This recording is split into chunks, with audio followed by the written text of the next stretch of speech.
joining us.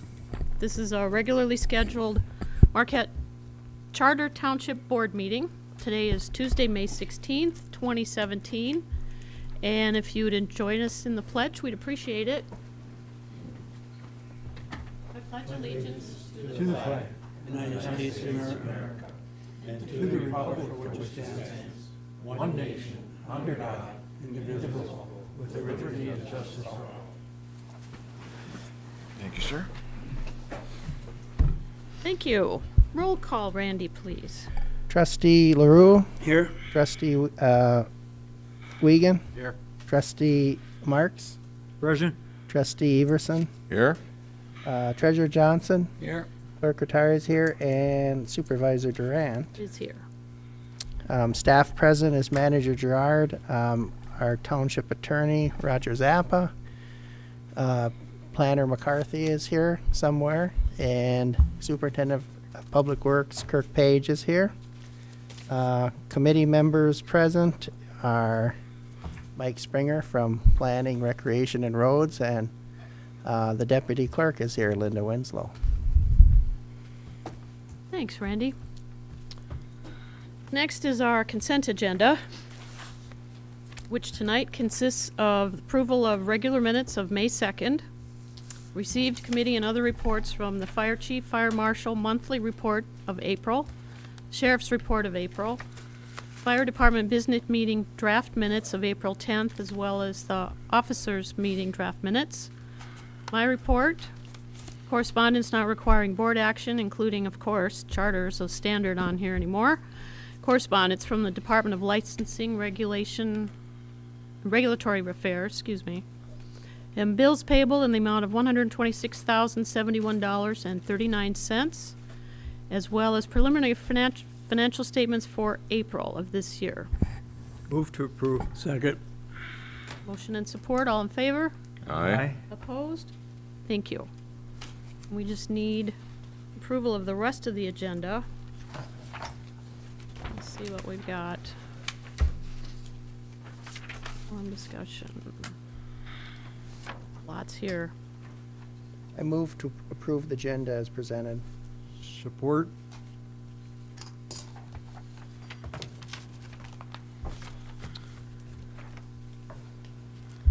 All of this stuff is going to take a long time. Yeah, that's fine, I guess.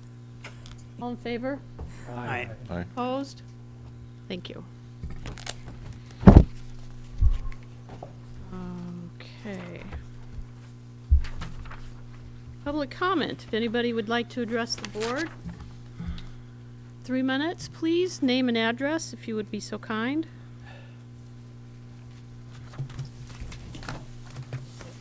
I'll try to get this going for you, Michael. Mike Springer, I'm here on behalf of the Rec Committee. Randy's going to have some images here in just a minute. I'd also like to speak on 11C on the agenda. Okay. This weekend, this Saturday, is our annual Parks Cleanup and Celebration. We've been doing this for over 10 years. You want me to help, Randy? Yeah. Come.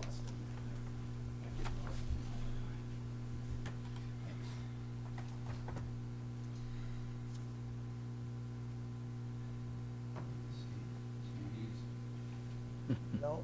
Never cooperates, right, under pressure. Want me to help you with?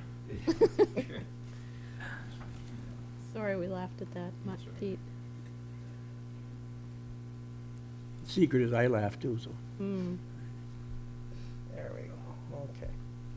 Oops, I had it. I lost it. You could hum the Jeopardy music. Jeopardy. Yeah. Okay, there Okay, it goes. that's your question. Name all the people in that folder. Oh. Who lost? Also, Dan. It'll come back. Come back in a minute here, I would think. Anyways, they're photos. And what, we also have a piece of paper here that's documenting and supporting what we're doing and advertising our cleanup for this Saturday. Each one of the board members was given one of this, and of course, I don't give away things for free, so you have a responsibility. You either have to join us Saturday or give this to somebody else who will join us, okay? We need lots of volunteers to help out with this. This is a picture that was taken back in, I believe it's 2011, when we finally purchased the property that gives us access to the Iron Ore Heritage Trail. And these are some of the donors from that picture. Next, please. I just got to mention how important volunteers are. This picture was taken yesterday. Dan Anamini and Cliff Stammer, who's the trail boss for North Country Trail hikers in this section. He's got over 100 miles to he's responsible for. He came over and between Dan and him took out a lot of trees that were dead and dangerous for falling on the trail. So we've got it nice and safe for our event on Saturday. Next picture, please. And this is a photo Jason McCarthy took last year. And this just shows you how many people we had last year. So we hope that by getting this information out, people will come out and join us. And we have a barbecue immediately following over at Lions Field. But we'll meet here at 10 a.m. Next, please. We're going to meet in this room at 10 a.m. We're going to go over a few things, some safety stuff, and then we're going to carpool from the northern parking lot here over to Schwemmwood, clean up over there, then go over to Lions Field, over by the warming building. We're going to clean out the rink, and then we're going to have a barbecue there. So it's going to be from 10 a.m. till 2 p.m. in the afternoon, and you can come for any part of that. So please join us at some point, and thank you. Okay, here, Mike. Mike, is there anything required for people to bring? Gloves, hard hats, chainsaws? You don't have to bring anything. The only thing I would recommend is that you might want to wear some kind of boots that you can get muddy, because it's pretty muddy around. We are going to be picking up garbage. I am asking, not loud enough. No grabbers. It's rattling. That's me. Grabbers. No grabbers, if you have any grabbers. Okay. Yeah, hearing aids work only so far. So yeah, if you want to bring some boots, you can get muddy. We're going to try to get some grabbers to pick up trash. I'm going to ask Randy Gerard if he can provide the trash bags and some tools. So anything else? Thank you. Thanks, Mike. Here, Michael.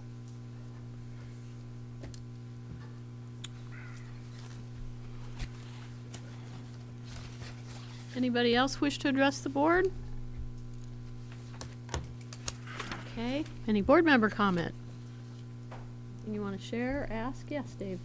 Just an update on the road rehab project for this year. The bids went out on the 12th. We're anticipating having them back, the bid closing set for the 31st, so that we can get recommendations for the board's consideration at their June 6th meeting. About a week ahead of where we thought we were going to be. Anything else? Go ahead, Ernie. In the different information we got from the charter, the one portion in there, it tells you how people can contact the state if they have any cable complaints or anything else in that.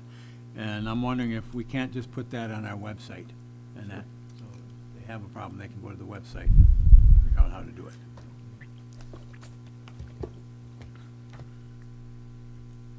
Anybody else?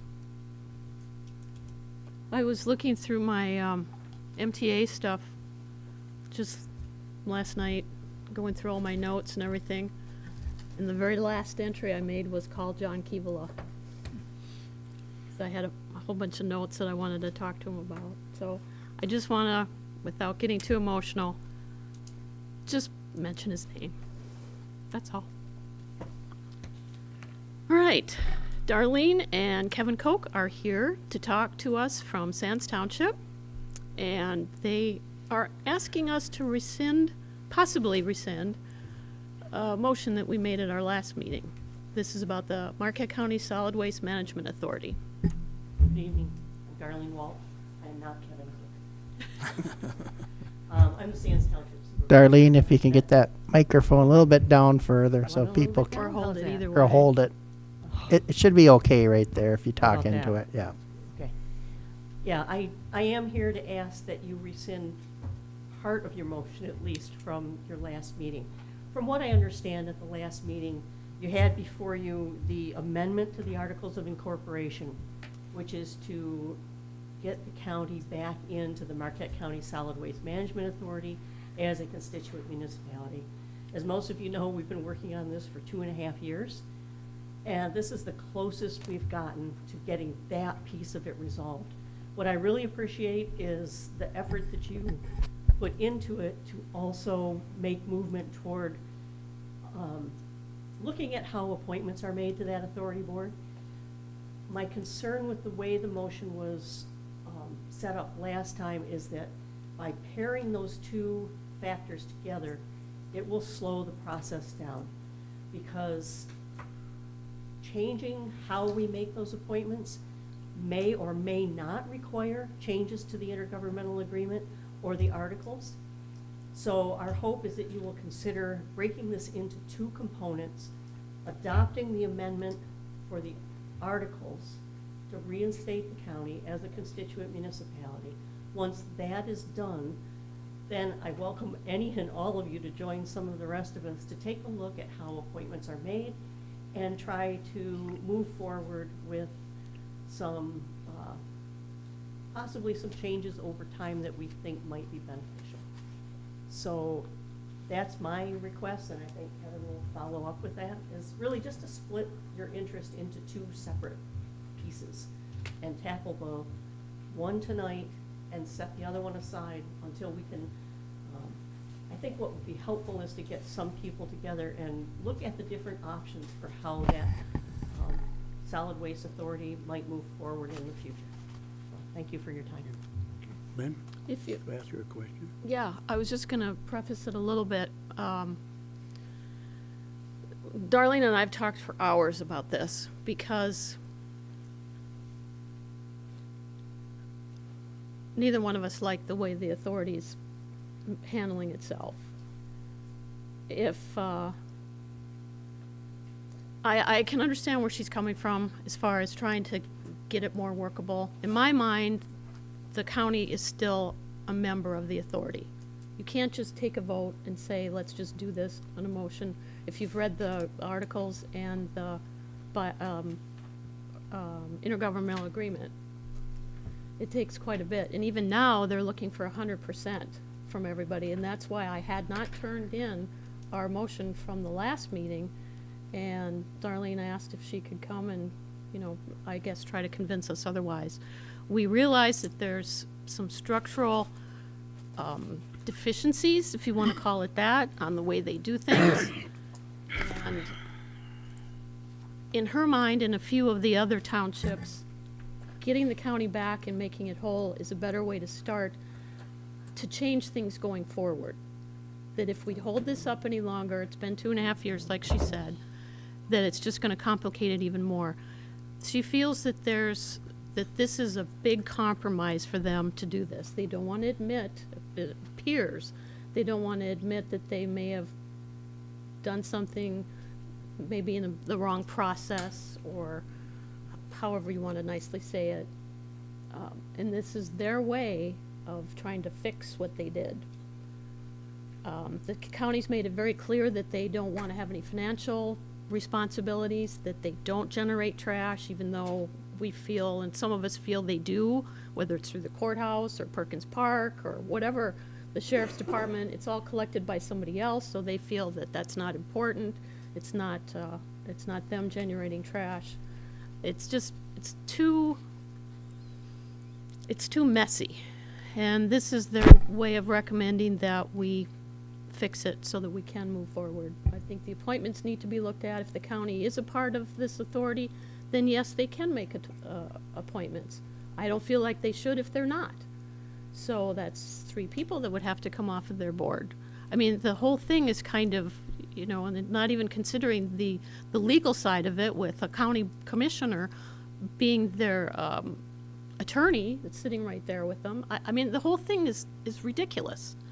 So, unless Kevin has something else he wants to add, I guess I'm asking too that we consider separating this motion out so that we can move forward.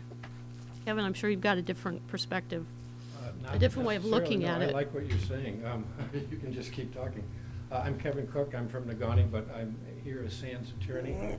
And we had 3 goals when I joined the team to make this change, and that was to effect what it looks like we can do if all of the members come in support of the motion that's been sent around by the landfill authority.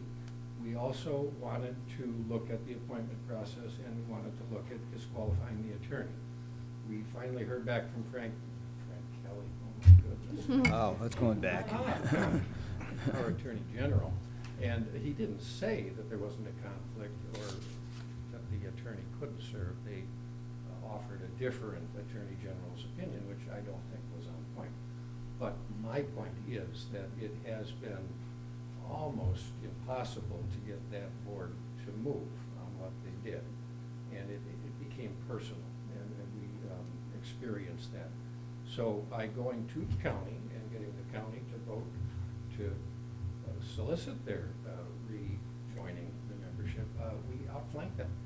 And I'm happy that we did. But we really recognized their patience is really limited, that board. One change has already been made. I understand one board member is not being continued. His appointment is not extended. And I think that from our perspective, is a good thing. And we hope that more of that will come.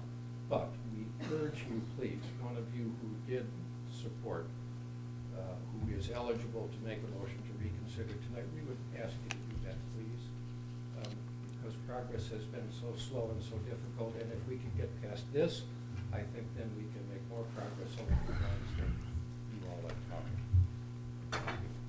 And I'd be happy to answer, try. Yep, Pete was first. Darlene, the city brought that up. How did that come out? Pardon? The city, They supported the motion. all right. That's done, that was last week. Dave? I have a number of questions.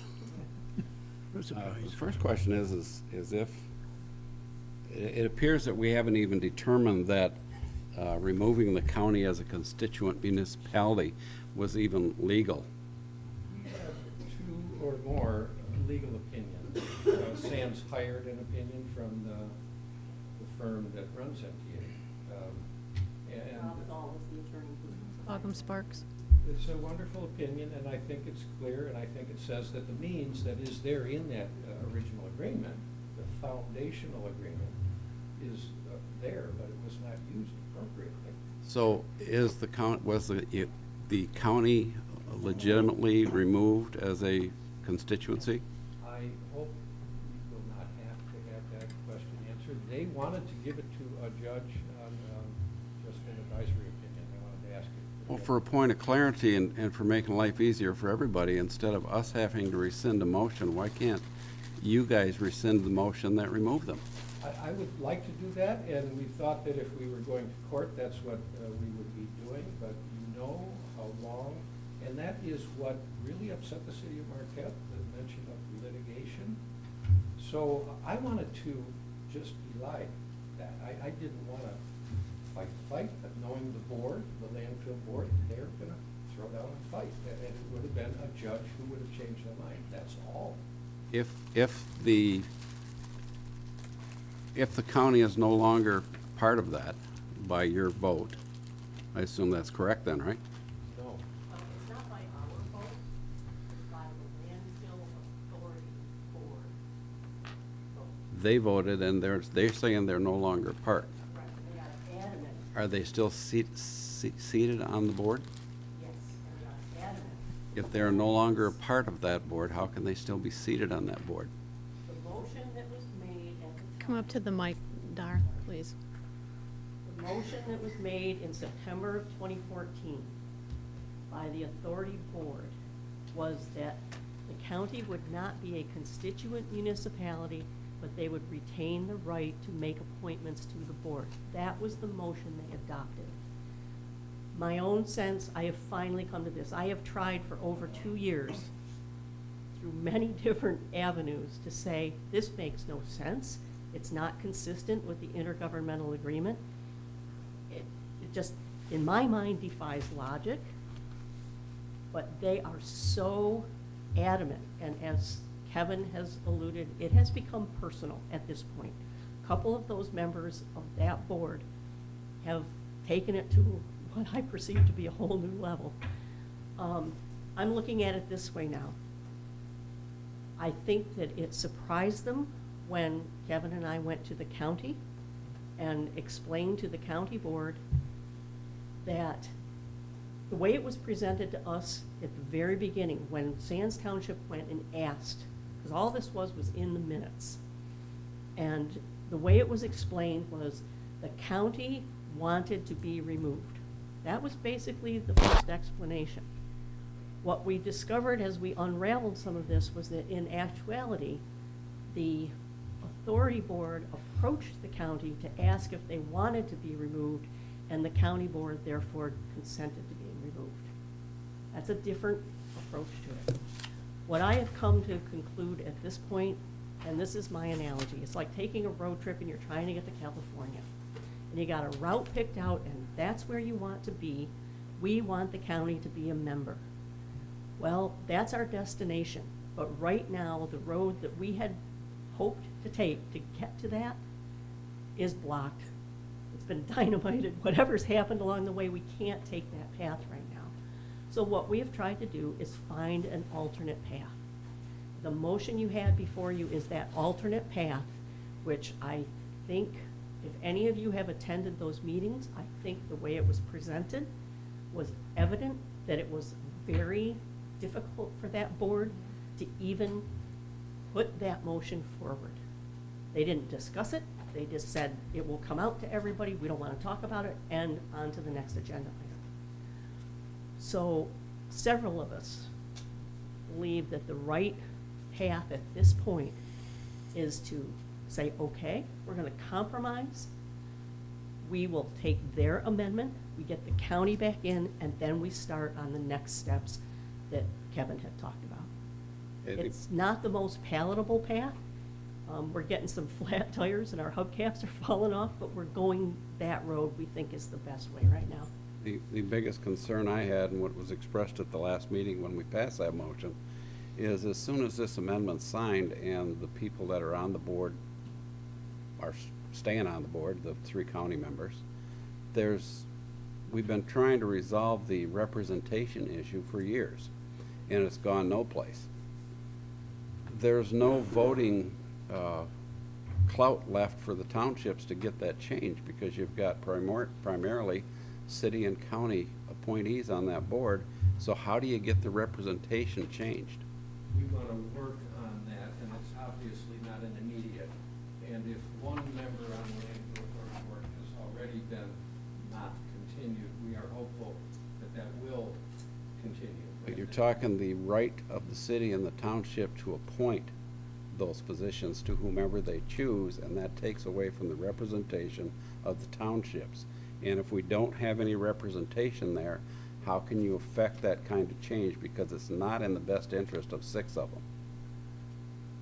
Well, I guess the way we look at it is getting one of our goals achieved now is better than getting none of them achieved, with the hope and the goal of working towards achieving others. With all due respect, I believe the only thing that's getting achieved at this point is we're making it easy for them to clean up their mess. We're getting back to the status quo ante is what we're doing.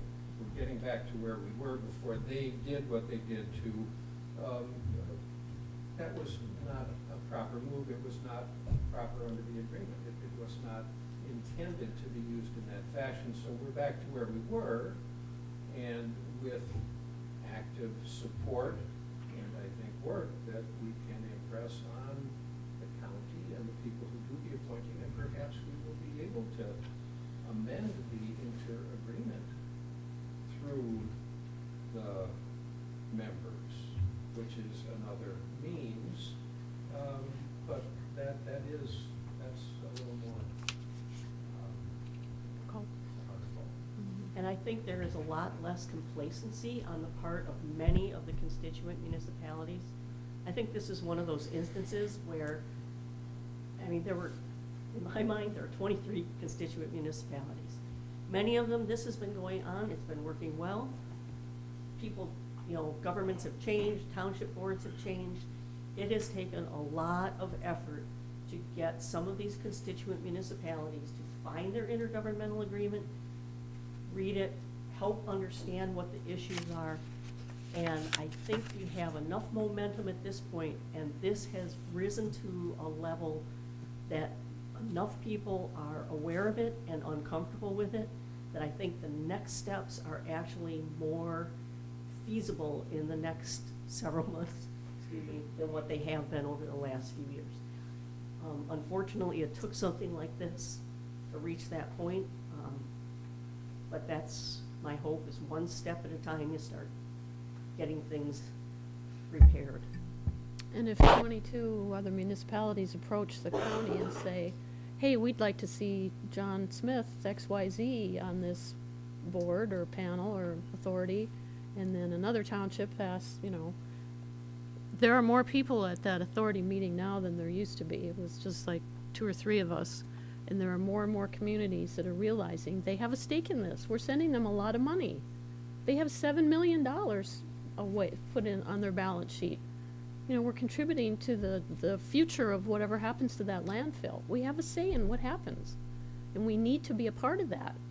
So, I argued with her for an hour and said, I don't want to do this, but And- they and I feel will- that this will work. Sorry. That's okay, go ahead. I will add one more thing. I'm also speaking for Sands Township. Sands Township has now paid for 3 attorneys to get this far. We can't keep going on like that.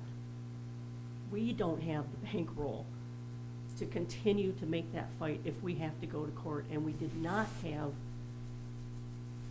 the 100% support of the constituent municipalities to go into a legal battle. So I think a legal battle would be very difficult, and this seems like the next best option for resolving that piece. And then we get on to the discussions, such as Lynn was saying, of, hey, we've got all of these constituent municipalities. If positions are expiring, terms are expiring, let's put people up in front of that, up in front of the county, and say, this is who we want. This is who we want to represent us. And if that doesn't work, then we start looking at the intergovernmental agreement. That will take a lot of work. Changing that intergovernmental agreement is very, very time consuming. But this, I think, is the first step in getting this piece put to rest. And they know we're watching them, and we're being more aware of the decisions they're making. Yes, Pete? Lynn, I'm going to ask Darlene, when is your next meeting? Our meeting tomorrow night. Which next meeting? Tomorrow, the meeting for the landfill. I believe 3 it's o'clock. tomorrow at 3 o'clock. Where is it? Yeah, Negaunee Township. And, from what I understand, I have to go back, I have to start combing through minutes and records. I have heard from some townships who have supported this. Like I said, I believe the city voted for it.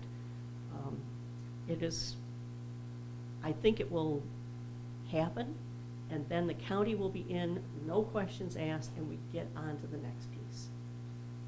Ernie? I think the biggest thing, looking at this, there's no time frame associated with this as to when it be done. That was the Correct. first thing I noticed in that. So you could get it back, there's no time frame for them to take any action on it. Once they have all of the responses, and that's one of the things I've been doing behind the scenes through all of these. I mean, you've gotten multiple messages from me, please vote this way, please help us do this. I've been contacting, I'm trying to keep a list, how far along in the process are we of getting everyone on board? As soon as we have everybody on board, it's not their choice. It's the constituent municipalities who have approved this and sent it back to them, and it's done. Their attorney at their last landfill board meeting was asked, do we have an option to getting around, getting the county back in, and he said no. So they're prepared, they're having it forced on them, but they feel that it is going to happen. And, oh, it would be so terrible to have one good township like Marquette Township vote no. That would give them the excuse not to do it. So it's baby steps, but we are happy that we are moving forward in the direction we want to, and we ask your cooperation. Any other questions?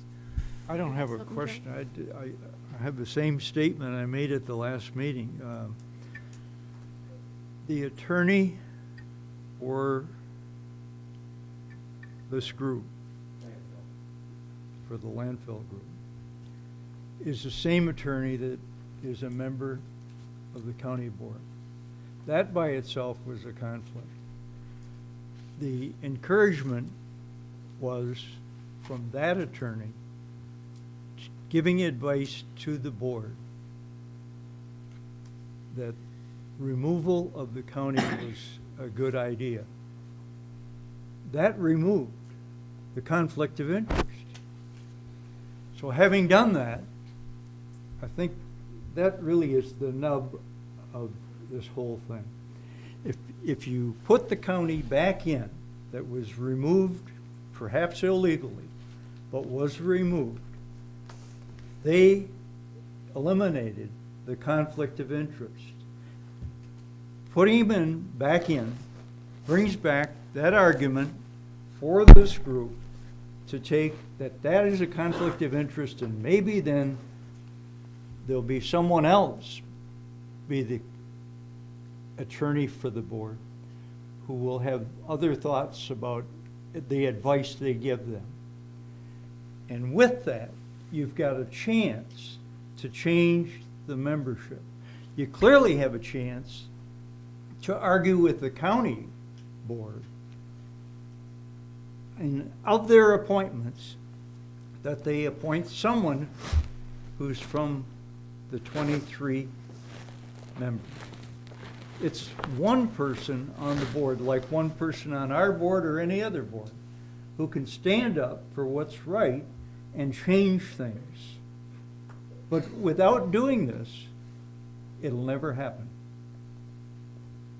So my encouragement is that of the 4 members of this board who voted for it, I think you did it acting in good faith, but reconsideration or rescinding that and changing it as they've requested it will be a step in the right direction.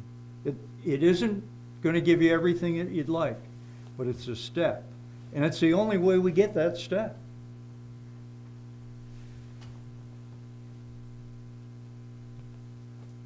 Anything else? Any questions for Kevin or Darlene? Thank you for your time. Thanks for coming. I was going to look at the last motion. I don't think Randy remembers it off the top of your head, do I you? got it. But we can't do anything here. We have to No. wait to the Yeah. agenda item. Yeah, I will, you've got it, okay. It's in the packet. In the minutes in the packet. Yeah, that's what I was looking at. Okay, we can move on? Okay. Staff and committee reports. We only have Public Works tonight. There was a conflict for the fire chief to be here tonight, and he didn't really have anything going on. He didn't send anybody, or did he? Okay, thought maybe that was Dan. So Kirk, you're up if you want to give us, if you have anything to report, anything that's going on, just in the department as a whole. No, I don't really have anything extra other than, we're still working on our asset management. I've tried to order a data collector, I looked at the quote that I got, which is incidentally was higher than the quote I got 2 years ago. And then I was looking at options, and the dealer was actually out of town. Then he sent the revised quote into the wrong person. And anyway, I just got that actually just a few minutes ago, so we've ordered that, so we can continue, our efforts towards asset management. It's gonna be paid for out of the wastewater fund, because I identified that as a part of our grant funding. So, but obviously, we're gonna be using it in the water department as well, so. And also, the hiring of the new employee is also gonna be an asset in itself to proceed and hopefully finish this project. So, so in other words, he's extremely qualified and capable in geographic information systems, which is gonna be an integral part of the whole process. Plus, he's actually had some hands-on experience in some of the tasks that we're performing. Yes, John? Move to concur with the superintendent of public works. Not yet. No, not yet. Not yet. This is just his report. It's just as a report, 9A. Okay. Save that thought. Okay. Lynn? Yes, Dave? With the board's concurrence, I would like to ask that on the monthly report, you include an update on the asset management development like you have, and update the forecast completion date of that asset management program. Okay? I can give you that, sure. Okay. Anything else for Kirk? No? Okay, thank you.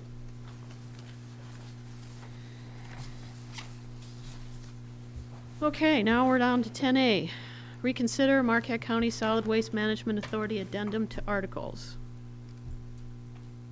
And you said you have, Yeah, the only board members that are allowed to rescind this motion is Supervisor Durant, Trustee Wiegand, Trustee Everson, or Trustee LaRue.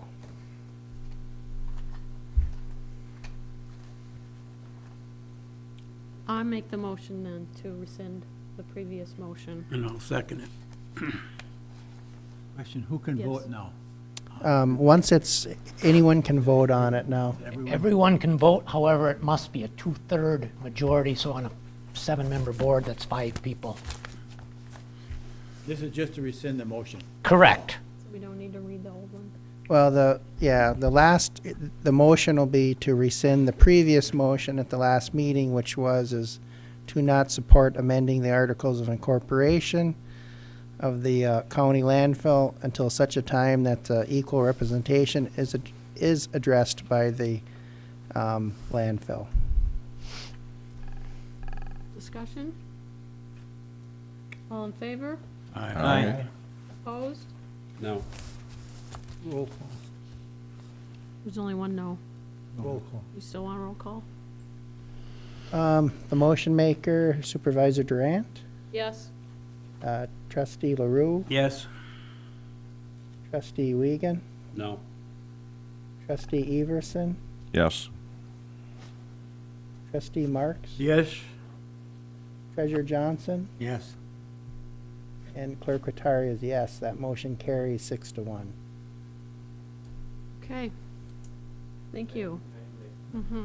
Well, we just Thanks for rescinded the motion. We gotta now pass Cor- the motion at this point. That's correct. You could still vote the same way you voted last week, or you can vote Yeah. completely in the opposite direction. You need to take some action at this point, if that's the board's pleasure. I move to accept amending the Articles of Incorporation of the Marquette County Solid Waste, Management Authority. Support. And I authorize the supervisor to sign.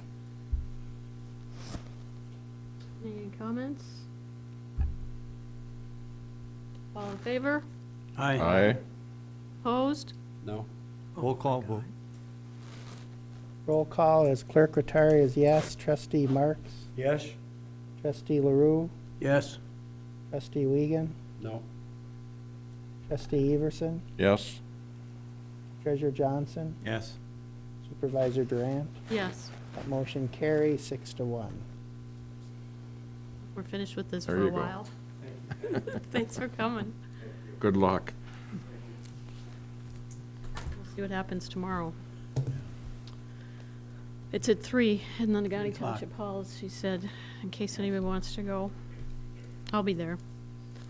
Reconsider Ojibwa Express Trust position.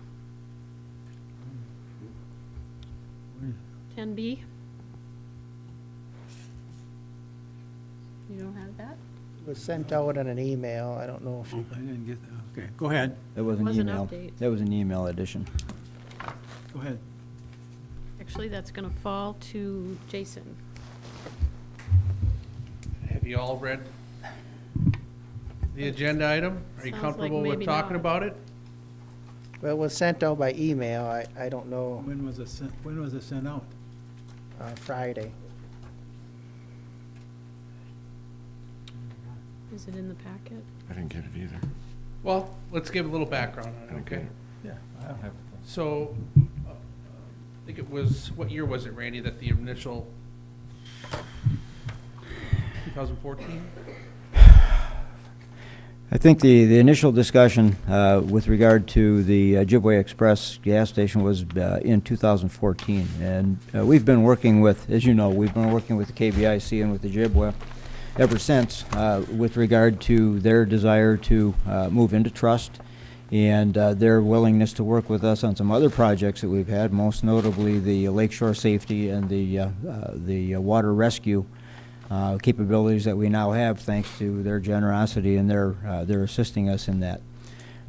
Jason and I met with Mr. Chosa. We've been meeting with him fairly regularly to gauge where they are in the process of the trust application and to keep them informed of what our concerns were at the time, and as we've developed and moved on, where we may have some joint positive things that could come from a relationship. If you'll remember, I think all of you were on the board at the time. I think this The new ones. no. okay. But at any event, at the time that we were talking about the trust potential moving into trust for the Ojibwa property, there was a fairly significant outcry from the other petroleum distributors in the area. And the concern of the township at that time was the inability, understanding the tribe KBIC's interest and their desire to remain an independent governmental entity, their sovereignty, basically. We had concerns with regard to, from our standpoint, the application of zoning ordinances and the policies and procedures that we adopt that apply to all of the other entities and people within the township.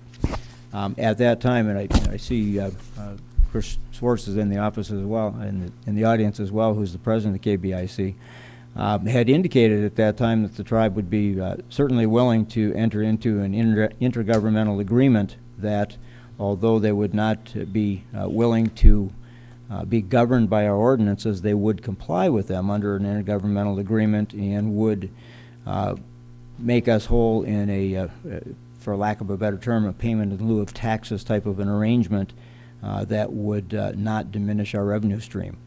So those things were talked about, and at the during the process, the Township Board received a letter from the Bureau of Indian Affairs with a series of questions that they asked us to answer, which we did, and we submitted that in 2016, I believe it was, in answer to those questions, and it addressed, from our standpoint, those concerns with regard to zoning ordinances and things such as that. And that led us to a continuing dialogue back and forth, and as I say, the tribe has been very helpful with our fire department with provision of funds to give us water rescue capabilities that we did not have in the past.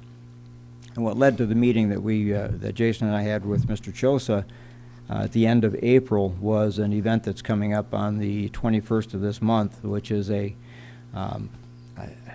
memorial, I guess you would have to say, a memorial out at the site of the tragic drowning that occurred about a year and a half, 2 years ago that led to all of these efforts for shoreline safety. So that led to the meeting that the three of us had, as I say, about 2.5 weeks ago.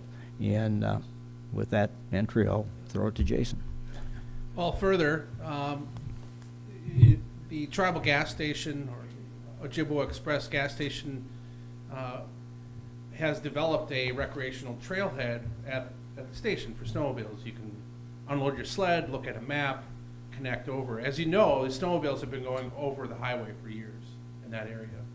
We're proposing to go under the highway with snowmobiles and non-motorized transportation. And as such, we applied for a 2% grant from KBIC to assist us with our design, engineering, and construction for that project. We feel that the project, if it's approved, will and it moves forward, will benefit their business, certainly, because we've acquired easement behind Menards to channel snowmobile activity and non-motorized traffic, for that matter, to that area for fuel or their other needs. You know, the Marquette Township recently approved 64 acres going into trust. And, the economic development that's spurred or will spur from that is probably pretty, exponential in comparison to what the township of Chocolate Township's giving up. But one of the things that we feel is that, we have mutual goals, and I think that we can help ourselves and each other achieve those goals with the township perhaps amending, or at least looking at amending, our stance on whether or not we would oppose in the future the tribe taking 2.5 acres. Is it? It's around that. I know it is. Yeah. It's about 2.5 acres in that area. I think if you looked at the information that was provided in the email, and I know some of you probably didn't, unfortunately, get a chance to see it, but I think the taxes that are paid annually are roughly $20,000. I want to throw out a figure that was made available to me, and it says that Marquette County's distribution of 2% funds in the second half of 2016 was $690,000 and some change. Of that, 10,500 went to Marquette Township for the fire and rescue apparatus.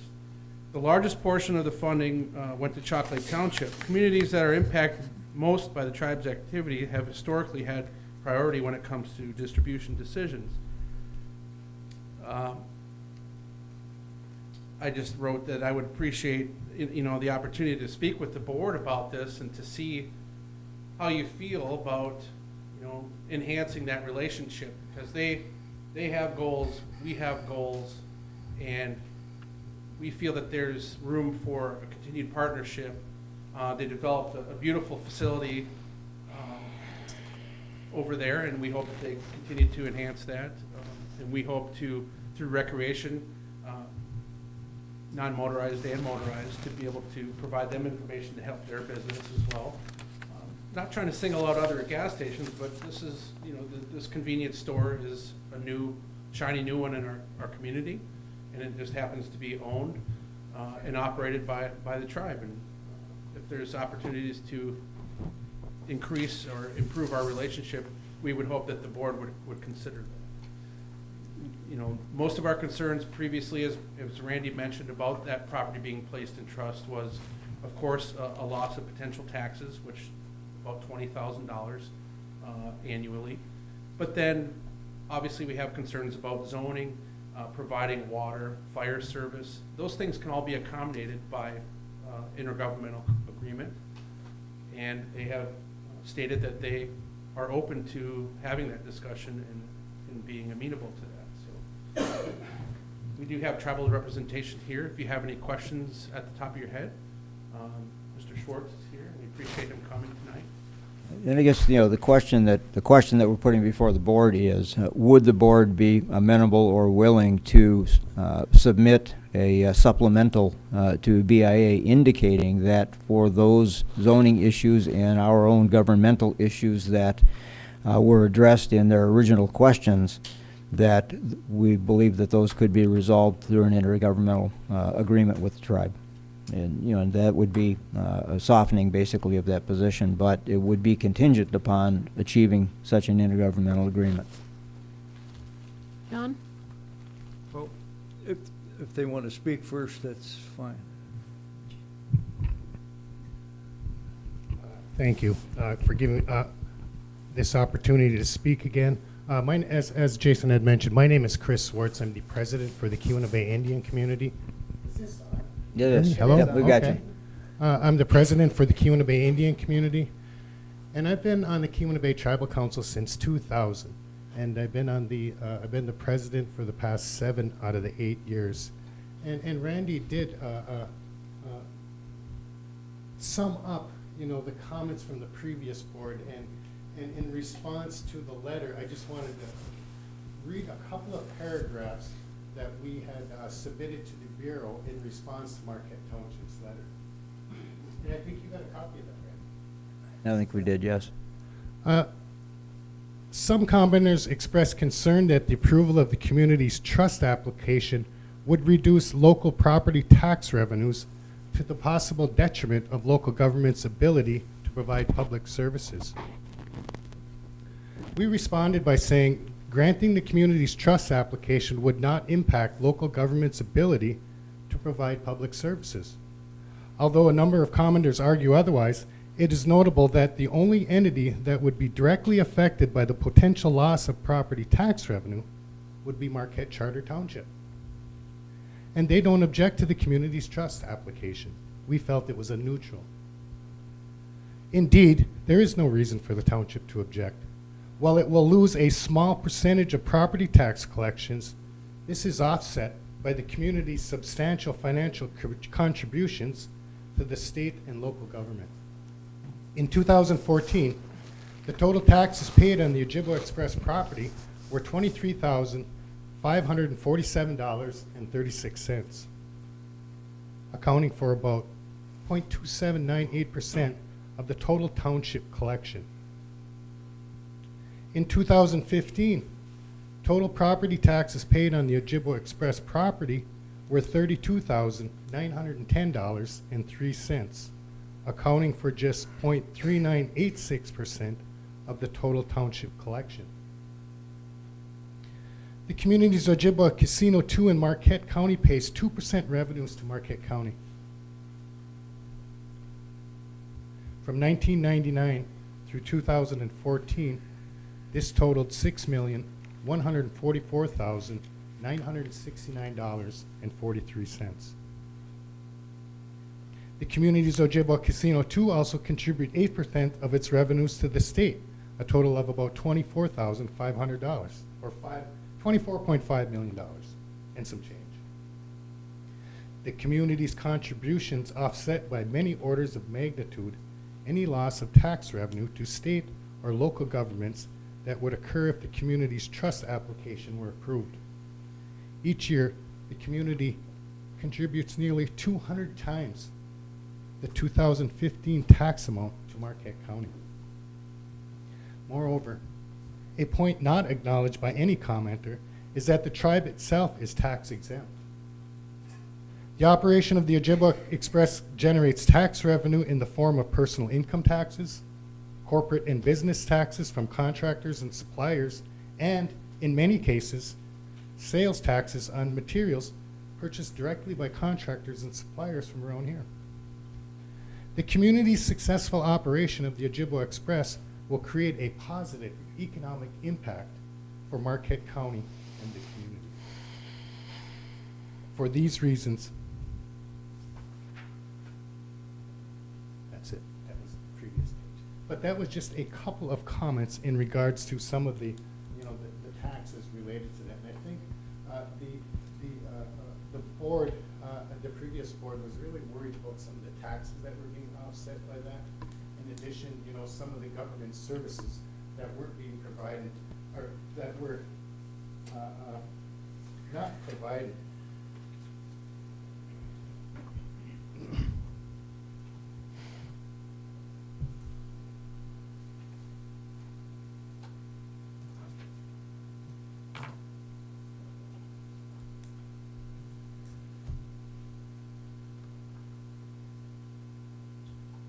So, I'm here to answer any of your questions. I have a 6-page, Randy has it. If you could, give it to them, that would be a complete, response to the previous board's comments. So it is available. I think Randy has it. He could provide it to the board. And I'm here to answer any questions if possible.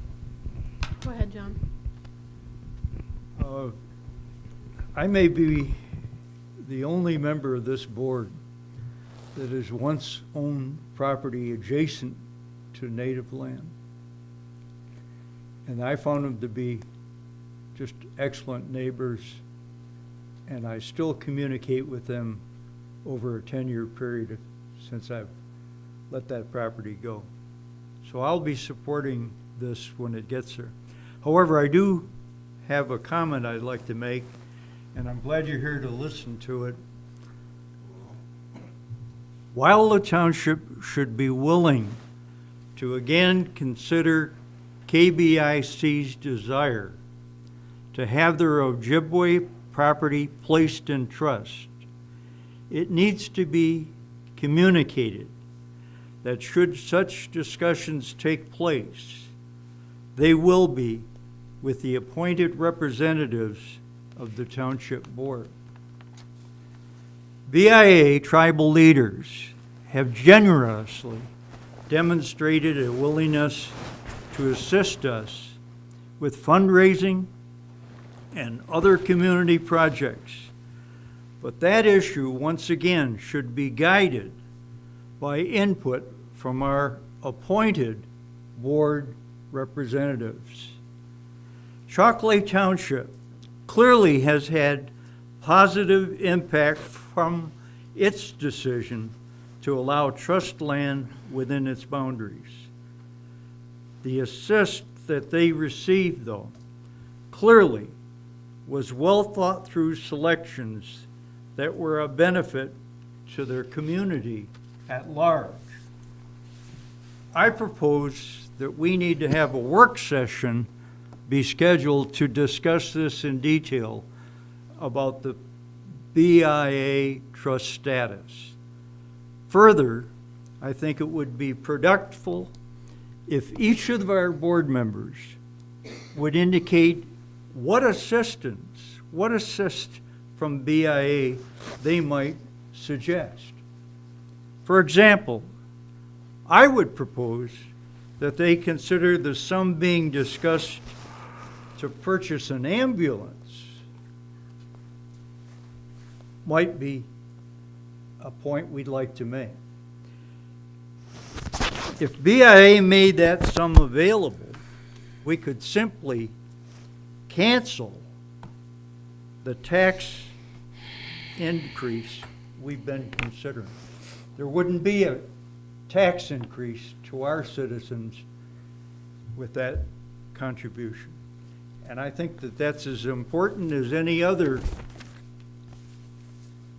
indication that's been made to them about what assistance we desire.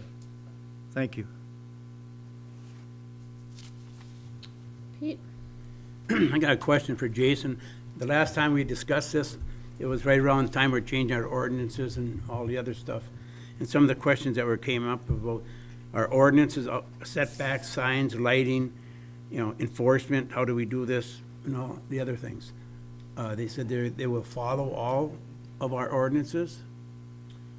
Well, I'm not going to put them on the spot. No, by any means. That's but my question to you. They've shown their ability to develop a tasteful site. We don't see that site changing with an intergovernmental agreement. We would hope that they would, abide by the zoning ordinance with regard to sign size, setbacks, height and bulk requirements.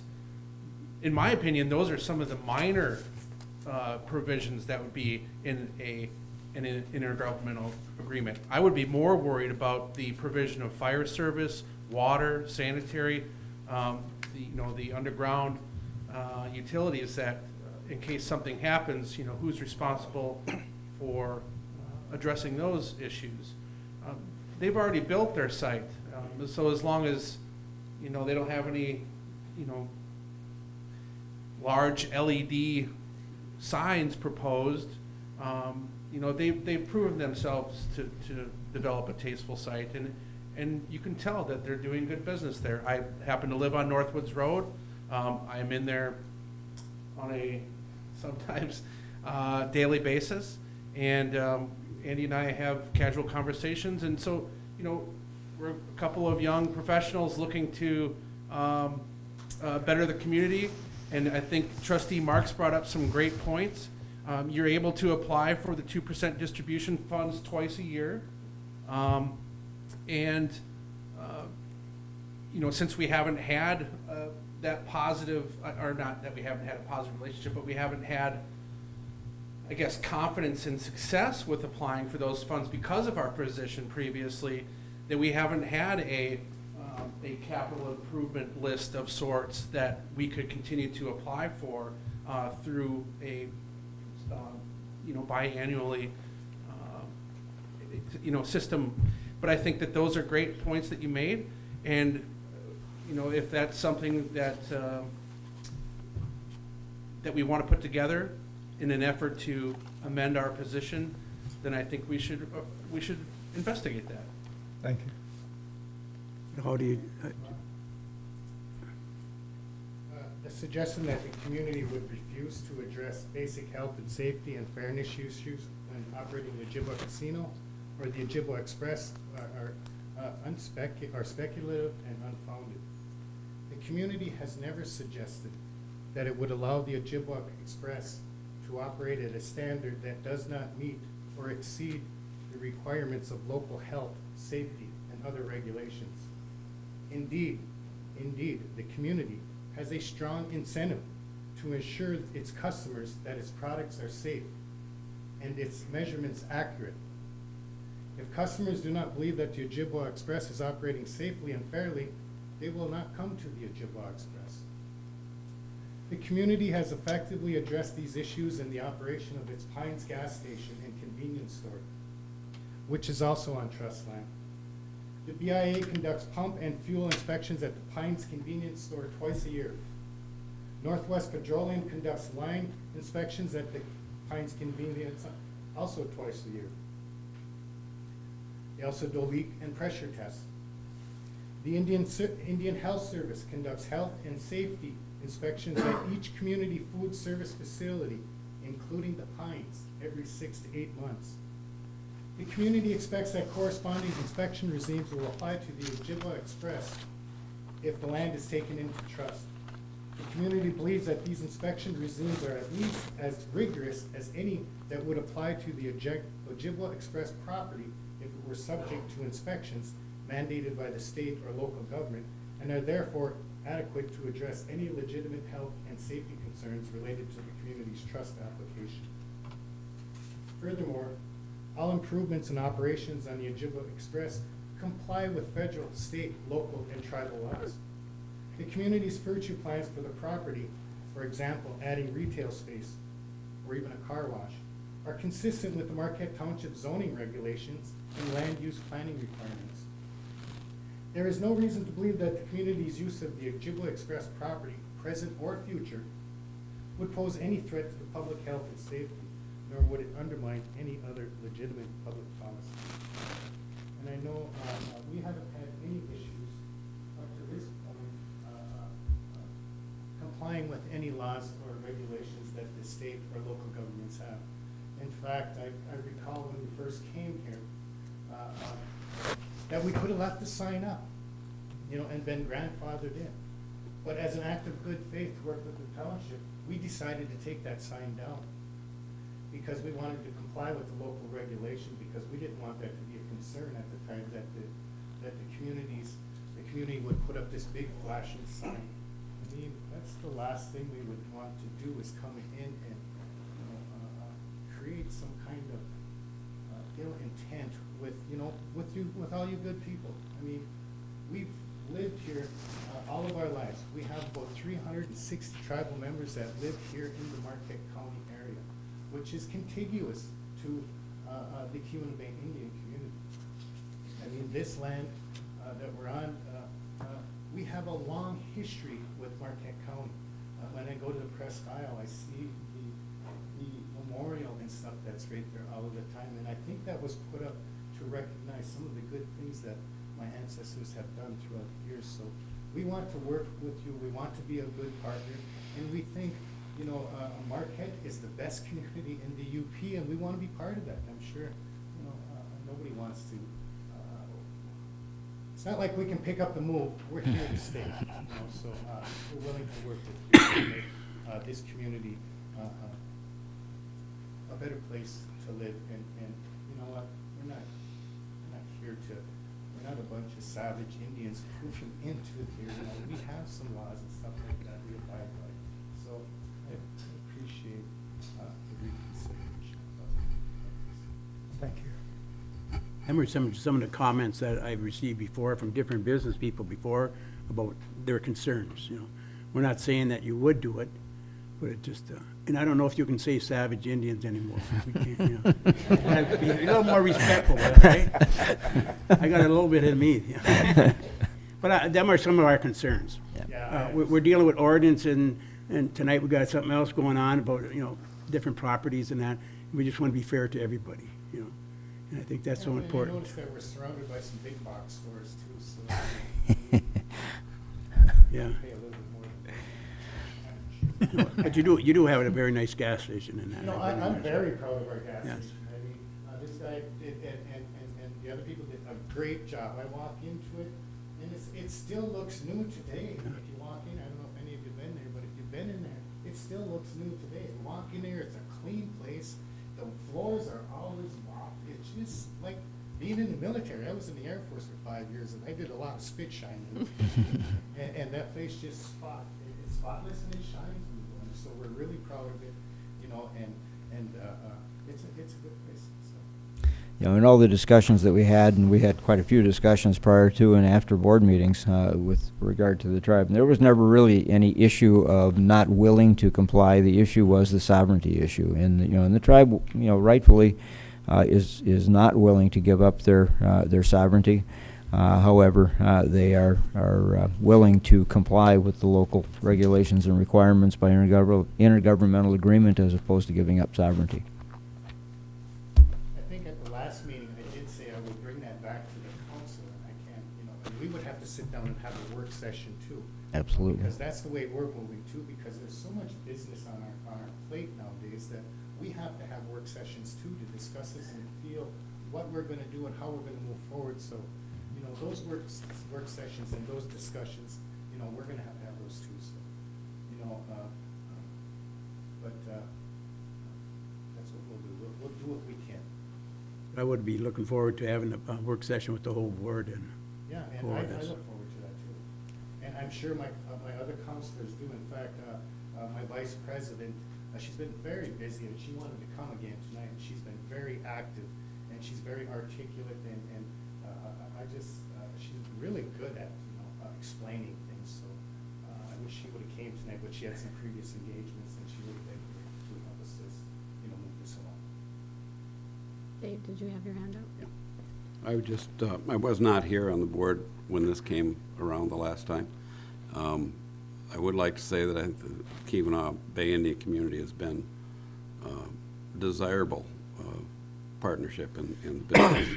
And I don't think there's any reason to suspect whether their land is in trust or not in trust, that they're going to be anything more than what they are right now, or less than they are right now. And I would look forward to this being on the agenda and being resolved in a more satisfactory manner. Just a quick, very proud of what the Keweenaw Bay Indian community has done in Indian gaming. It's my firm belief and our tribe's belief that we are the ones in Baraga that generated this big burst into Indian gaming. My council back in the day when I was in the Air Force at the time, we didn't have much on our reservation. And my Uncle Fred was in my position at one time. He was the chairman. And he didn't make it, but he still had to feed his family. So he said, well, give me one of them gaming licenses. You know, because we had it on the books and nobody ever took a gaming license. So Fred came up and he got that gaming license and he opened a little garage on my reservation. And I can remember when I came home on leave from the Air Force, it was the night before I went in and I skinned them for about $250. And it was really scared that I was going to take all this money, you know, because I was in the Air Force and I'd go to Lake Tahoe and I'd go do, you know, the blackjacks and stuff. But since then, obviously he had to be shut down, and the Indian Gaming Regulatory Act came shortly thereafter, and the Bay Mills Indian Community is the one who opened the first tribally operated casino, but we issued the first tribally issued casino license. So since then, it's become a $27 billion operation, and it's been a godsend to all of the 563 native tribes, those that have Indian gaming. You know, and we took the money from that, and we were able to offer a whole bunch of services that we weren't able to offer before. You know, so it's really helped my community to be able to, you know, provide some basic needs and some services that they need. So I'm really proud of Indian gaming in the house. I don't even know how that relates to this. I just want to share. It's not money to the waters. This isn't about gaming, gaming trust application. Thank you. Pretty soon they'll be handing out coupons. Ernie, go ahead. I think the biggest, I don't really have any great big problems or concern with it. I think the biggest thing I have is some kind of agreement to make sure we can work together on, really on our ordinances and that. So, and that was my biggest concern last time I brought up that too, so, and that. Yeah, you know, and I know we do have a bunch of ordinances on file, and what we did is just adopt the international code related to construction. But, you know, and the residential code, so I mean, we're on the same page. Yeah, When it comes to construction. I think in the discussions that I've had with your staff and with the tribal council, respectfully coming to an agreement, intergovernmental agreement about how the ordinances should look and what we can agree to, and over what timelines. I think we can all have a continuous relationship that addresses that concern. Because I mean, it's an absolutely legitimate concern, and that's why we're here, is to make sure that we can come together on it. A couple things I was thinking, I think the only downside to this, while the township benefits, the county doesn't as much. So are you thinking you would work with the other, you know, when you pay your taxes, it's broken up into 15, 20 different pockets. It goes to the senior center and the Heritage Trail and, you know, all of them that are on the tax bill. So by not having you pay straight taxes, those entities would not participate in whatever we do with you. If we apply for 2% or something, it benefits our residents, but, so I guess you'd have to worry about dealing with the rest of the county entities on your own then. Do you see where I'm going with that? I'm just concerned, because since we collect the taxes. But, you know, the tribal council takes all requests for 2% funding into consideration, and when all in 2% comes in, I think we do it twice a year, and when those come in, we pick whoever is worthwhile, and it's a good project, and we've got good working relationships with them. We pick those projects, so we get to pick them. I mean, that's what you're talking about, is 2% funding, right?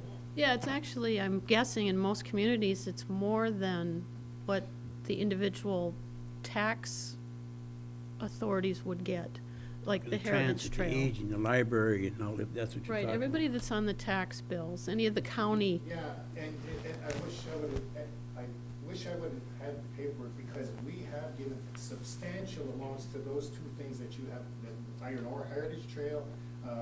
The other one you had mentioned, we have over the years, we continually to give to those ones. And I have the list when I went to Marquette, the other board, a few weeks ago, but I just didn't bring it with me. And it broke down, you know, the millions of dollars that we gave annually, so, not annually, since 2000, for the past 15 years. Additionally, as the vice president had pointed out at another meeting, was that that those communities, counties that are impacted by the presence of trust land, they are eligible then for federal impact, I don't know if it's impact aid, yeah. Where they essentially can just keep track of what, you know, they should be getting, and then they would have, be able to submit applications to the federal government in order to displace what may have been lost. And I'm not trying to champion for them, it's not our job, you know, we have to take care of our own residents, but since we are the taxing authority and we collect for all of those, it's, you know, it's sort of our, not really our responsibility, but I was just concerned about everybody else. Get on board. But we do give a lot of money, trying to Yeah. help to offset some of those taxes, Sure. you know, and I don't know if we give enough to offset those taxes, but that's why I threw those figures out there. It sounds like it might be more. that Well, you you know, contribute. in reality, the tax collection is about $17,000 a year that we then allocate to all those entities, so it's not a large, it's a fairly small amount. It's only a 2.5 acre site, you know, so it's a pretty small amount that gets allocated. And I think, as Mr. Chosen mentioned, for the communities, basically do have access to impact aid if they lose any revenues due to any number of reasons that a piece of property comes off the tax roll.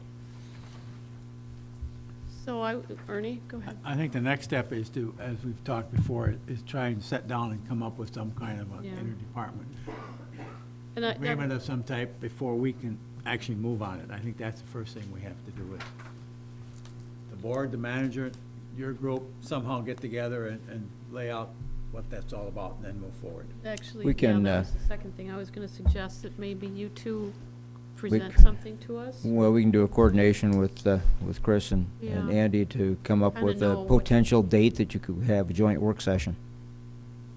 Yeah, and staff would be more than happy to generate information to help you make an informed decision. Thank you.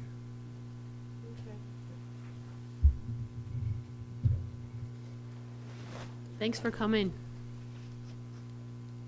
Okay, we'll wait for Jason and Randy to put something together for us then. New business. 11A, consider UPEA water facilities condition assessment proposal. Oh, Kirk's coming back. John.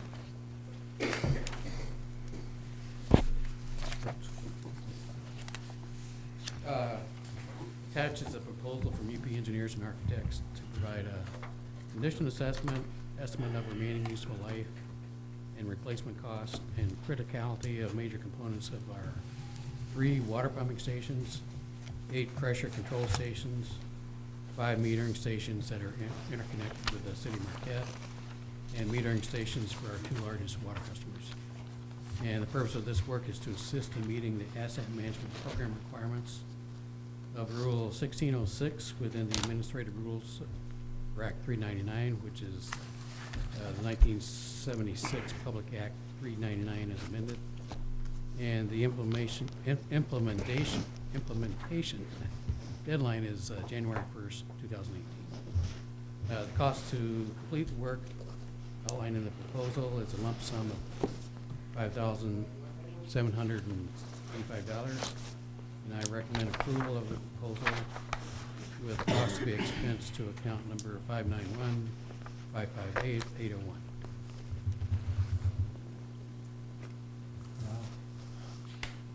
Yes, now, John. Move to concur with the Superintendent of Public Works to pay the sum of $5,785 to complete the work outlined. Support. Motion and support. Ernie? Going through this, I don't really have a problem with it overall. The question I have is, looking at the tasks they're going to do, determine age and condition and anticipated remaining lifespan. Do we have this from prior ones, or is this something brand new?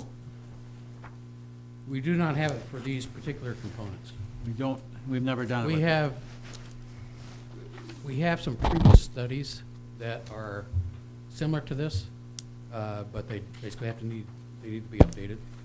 So for example, I'm still working off of 2002 assessment, so it needs to be updated. On these facilities that we're talking about? On the pumping stations, yes. And the other ones have not really been assessed at all. So, looking at what's gonna come up, you can go back to what you have and see how, if they even compare. Because if you're looking like the lifespan of something back in 2002, now you're looking at now, how accurate was it back at that point in time? Right. So we know, and same with the age and condition, as to what was the age and condition back then, what is it today? And that, Right. and how much has it aged, and how much change on the condition?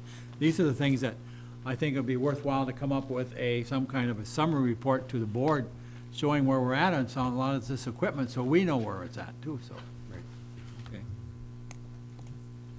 Well, the end result of all of this is there are a number of components that are required to meet the program requirements, and that's, at the end of all this, we have to come up with a capital improvement plan.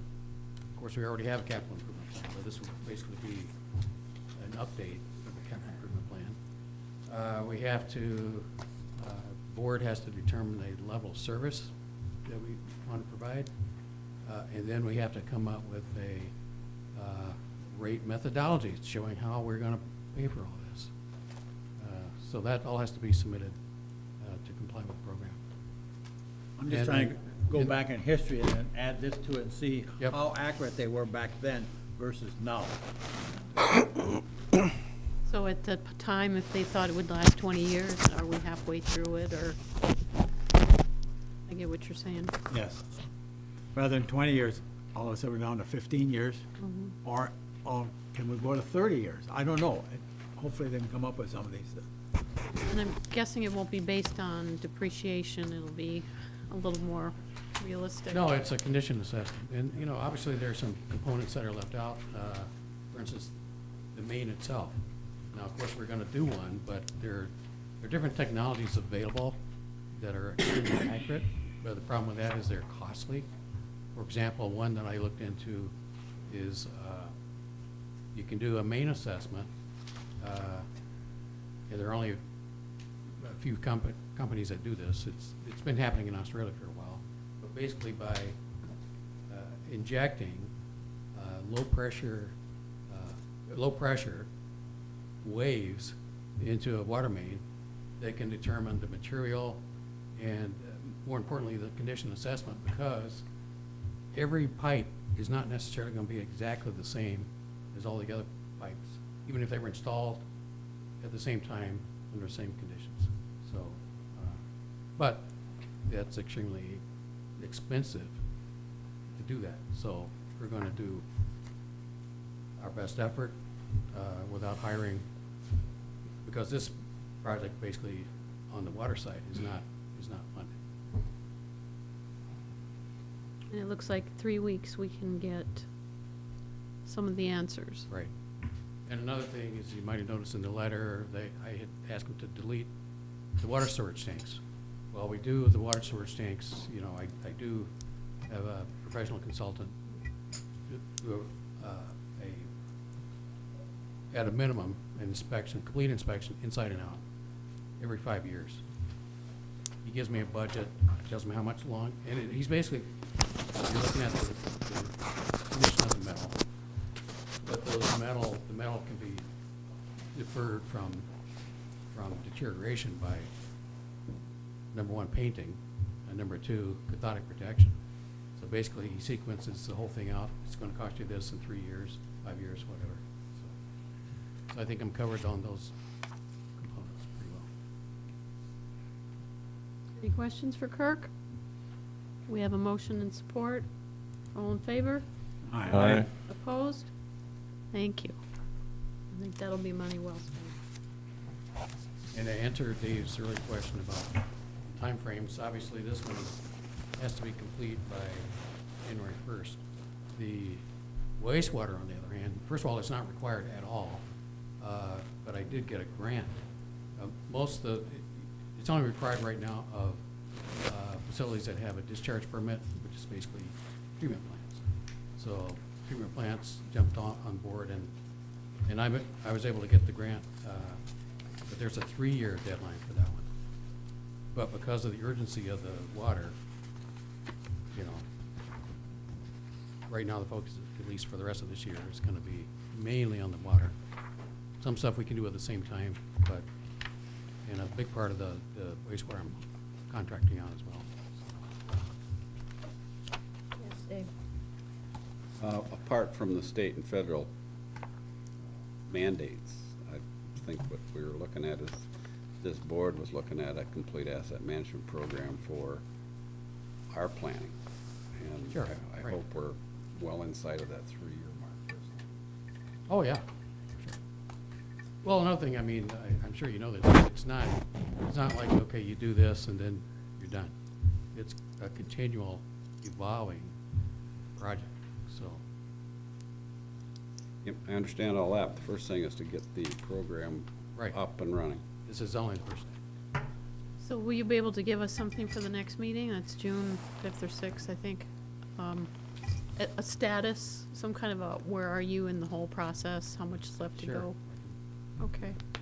That would be good. Anything else? Okay. We got A, C, and C, so this is supposed to be B. Consider water debt service and rate adjustment. We had a couple-hour work session this afternoon, the board and Kirk and manager, to talk about another couple of increases to rates. In the meantime, because of some of the questions that we posed to Kirk, he also looked up a little bit more information, and we have those copies that were handed out. It looks as though the 75 cents we thought we were talking about is actually only 50 cents. And I asked him to recalculate, so I haven't had a chance to read this because it just came to us when we sat down. Well, I just recalculated into, obviously that changed the bottom line, and actually we've been charging this 50 cents for 4 months. My first recommendation was based on 75 cents, and I had only calculated 1 month, where it's actually been 4 months. So basically my recommendation is to reduce the monthly debt service charge by 50 cents Okay. per equivalent service line. So we will have collected, so that's one part. And to transfer the money that we have collected, for that 50 cents, which is $4,546, out of the restricted debt fund, because it's charged for a debt that we're not incurring, will not incur, and it's restricted, so I can't do anything with that money. So that needs to be released into the unrestricted funds. So that's first part. Did you want to move on to the second part? Well, More let questions about me that? back up for the public, just so they have kind of an idea what we talked about. We knew going forward with the water project that we were going to do in Trowbridge this year in conjunction with the road, the water and the road project together, that there would be expenses incurred on the water side. We also thought that we would be bonding that project, and some of those expenses would be absorbed by that bond and the whole debt that we would incur. A month ago or so, this board canceled that road project, or that water project, excuse me. It was going back and forth somewhere around $3 or $4 million, depending on what we did and didn't do. And when we had initially decided we were going to look at that project, we expected the debt to the residents would be upwards of $20. At the time, we were contributing $10.30, I believe. Correct. And before we started that, it was a pretty huge jump. So, when the project was halted by this board, we now have costs that we've incurred with engineering, or I don't think we purchased anything. We had applications to submit. I don't know if there were fees involved with that. We've incurred quite a bit of expense. So Kirk went back with staff's help, with the accountant's help, to see what kind of money we're looking at, and he had proposed some of these changes. So this, while we're not adding $7 to $10 to the debt cost for everybody every month, we are gonna have to bump up the rate per 1,000 gallons a little bit to kind of pay for some of the cash we had outlay. Is that a pretty good summary Right, of what we're doing? yeah. Well, at the work session, we looked at some additional information in terms of, you know, the money that we have expended for the last couple of years. Money that was planned to be expended on projects, but not necessarily At the time. when they happen. It was more of a long-term thing, so that was like over $500,000, basically. There have been a number of other things, one being the $134,000, I think, that we spent applying for the project. And then basically, that would have been reimbursed, so therefore, you know, we wouldn't have lost that money, so. So we've depleted our cash quite a bit Yeah, in basically, this there's account. a cash flow issue as well as a retained earnings. It's not a huge issue, but it's definitely not where it should be. So while, like I said, we aren't going to see a $7 to $10 increase in the debt that we have to pay as users, we will see a little bit of an increase in the water rates, the gallons used. Is anything different from the board? Do we have any questions for Kirk? He's, like I said, submitted this little bit of a difference. The only comment I'd have to make, Lynn, is that work session that we had this afternoon, that's now, I got that up online, so if any of the residents would like to, reference that, that would be a good place to start, because we had a good hour-and-a-half discussion on what was going on. Ernie? I think, really, we're talking about two motions here at this point in time. But the one motion for transferring from the restricted fund, I believe we need to identify the account in the motion. If we make the motion to transfer money out of a restricted fund, what restricted fund we're actually talking about. And the question I have for Roger, what would be the correct motion to make to move from money out of a restricted fund? 'Cause I'm not quite sure of that, into the actual general fund of the enterprise fund. Do you understand what I'm saying, Roger? I think I do. It's basically, you do need to be specific as to Yes. which account it's coming from and which account it's going to and what that amount is being. And I think I've heard the amounts being given already. And I suppose you should also have the purpose stated as well, which is essentially collecting more than was anticipated. Well, we collected it in anticipation of the project. We didn't collect like extra money, but we collected it thinking it was gonna be used for the project that was canceled. Well, in any event, those are the elements that the motion should include, is the reason, the amount, from where to where. Right. Do we know those numbers? Do you know them off the top of your head, or is that a Lois question? or- Well, for the debt service for the 50 For the cents. I was No, no. thinking the $4,500. Was that what you were talking Right, about, Ernie? that's, Yes, the 4,500, we have to identify the account coming from and the account going to. And that has to be in the motion, because it's a restricted fund. You have to be very specific in what you're doing. So, if we don't act on that tonight, that isn't that critical on the restricted fund bit. But when we talk about the actual rate increase, that would be something else we want to act on relatively quick in that too, so. go ahead.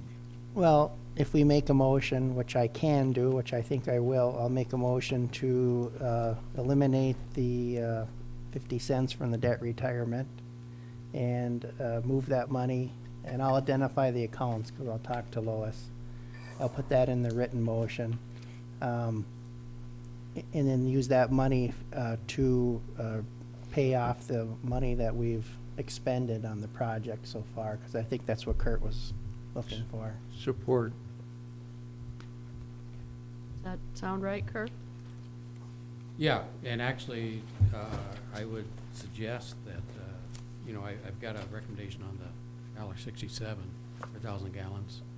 We want to keep that separate, don't we? I know, what I'm saying is, I'm recommending that be split between operation and maintenance and replacement and improvement, which are two different. Go ahead, Dave. You might want to do the same. Are we actually asking for the motion to be transferred anyplace, or are we just asking to reduce the debt service fee by 50 cents effective June 1? You got an overage in your, Both. yeah, you have both. You have an overage in your debt retirement, because, so we take that out. $546? Yes.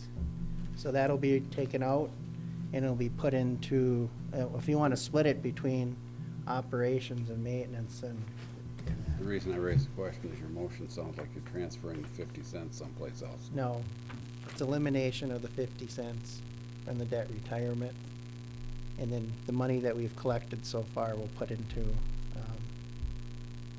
those other accounts, into repair and improvement and operation and maintenance. So that'll be my motion. That's my support. Any more questions, comments? Okay. Won't that have to go into other revenue at this point in time? Because it really isn't a sales. Should go into other revenue Okay. as income there and that. I'll confer with Lois. Yeah, she'd probably be the best one.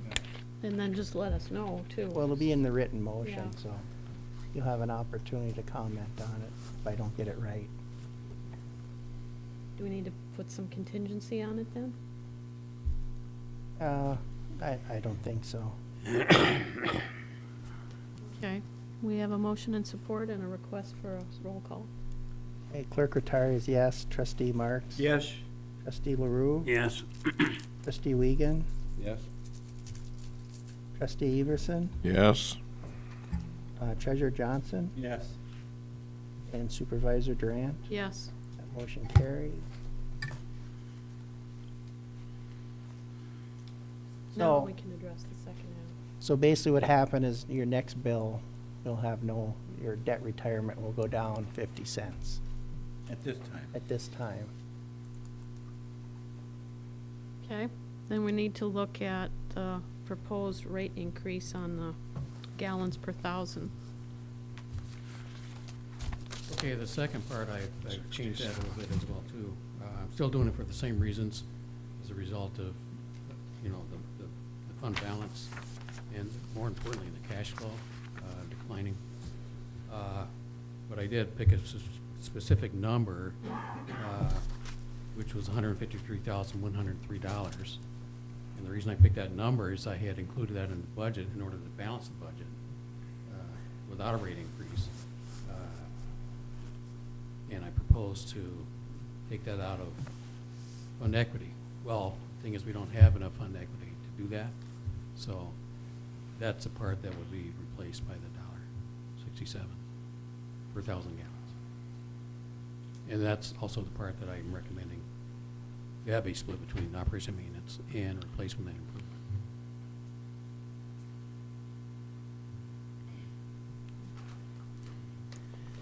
I was just gonna say, is that gonna make you happy? If Those were I'm- the questions you were asking If today. I'm reading your summary right, $2.84 on that bill per thousand is going into replace and improvement, and $5.13 of that is going, of the new $8.66 rate that you're proposing is going into operations and maintenance? Correct. When you mentioned fund equity, it wasn't an account I was familiar with. Basically, fund balance, but, and I'd never heard of it either, but the consultant who did our original rate methodology study, Well, I'm sure there's 3,000 and some residents He out used there that it. haven't heard of it either. Actually, I heard about it myself from my business standpoint, like a day before he brought it up, and I thought, okay, it must be real then. Remember, you're dealing here now with an enterprise fund. In the general fund, it's a fund balance. In enterprise fund, it's fund equity. Right, actually, not to prolong this too long, but, as I mentioned during the work session this afternoon, it was actually late in the year, last year, where there was actually negative cash flow. And I was able to, because of the timing, the portion of the township hall facilities, the old facilities, that got reimbursed to the water fund, I was able to apply. So that was an example of fund equity. But that was last year. So now we got this year to go. So I basically used a similar number for this year's budget, but there is no Fund equity. magic money coming in, so. We didn't sell any more buildings. All right. Yes, go ahead, Dave. One more. If I understand what you're saying correctly, the $1.67 per thousand is to replace the cash that was used early for projects like South Vandenboom and Ontario Street. That's part of the reason, yes. What's the other part? Well, there are all kinds of parts, like another component was the 134,000, that we expended, that normally if we had proceeded with the project, we would have gotten that back, so. I don't think we So have any other that bill. parts? And you might recall on the list, there was a number of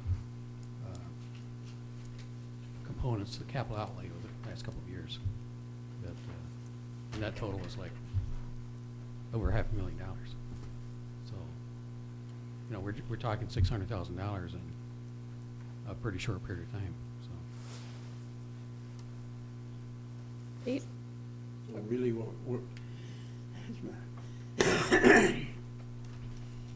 the rate is gonna $1.67 to take care of the $153,000 that we expended for engineering and stuff like that. If we would've went and finished the project, we would probably been looking around $15 increase. Is that correct?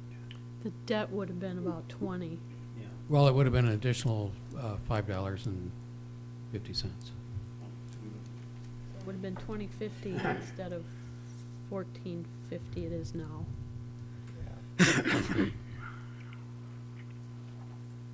Okay.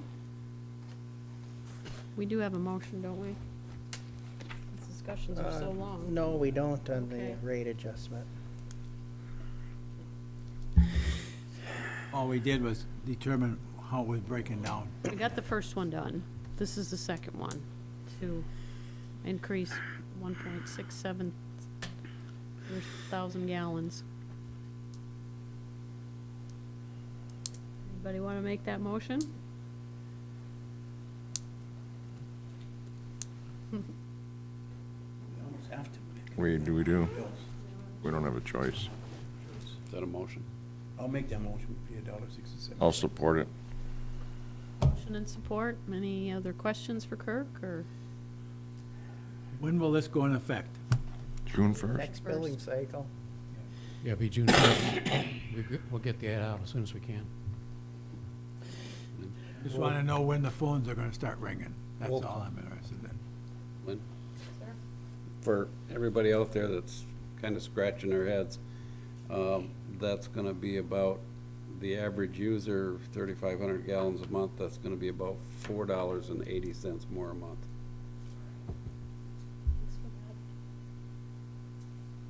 Roll call. Okay. Trustee LaRue, Yes. trustee Everson, Yes? trustee Wiegand, Yes? trustee Marks, Yes. treasurer Johnson, I hope when you were forgetting about me. Yes. What's his name? clerk Rattari is yes, and supervisor Durant. Yes. Motion carries. So these will both be June 1st, right? The rate, the Yes. debt too? Yes, Pete? Just want to let the public know that this afternoon, about 2 hours meeting, we got really into all this, and I had quite a few questions asked and answered, and that's why Kirk came back with more information, and that, so That was a good We don't- session. we don't take it lightly. Very good session. Very vigorous. Yes. Well- Thank you for calling that, too. You're welcome. And just a comment, like I did before, I wanted to make sure that was recorded so the residents can go to that YouTube site and they can see that whole discussion on our YouTube site, you know. Because I don't think we wanted to be here an hour and a half talking about this. That's why we had that work session this afternoon. And so we kind of vented it quite a bit this afternoon before here, so. Put your phone number out there. So put those in your colored folder, your water folder, wastewater, and so you have them. All right, we can move on to 11C. Mike, did you want to, where did he go? You want to talk first? Okay, this is consider Penn Incorporated zoning map amendment application, Marquette Township Planning Commission recommendation. It is my hope that tonight that the board will decide to concur with the Planning Commission's decision. In your packet, you have over 30 pages of documentation that identifies the 3 meetings that we had in discussing this zoning change. A lot of time has gone into this, not just by planning commissioners, but also by staff.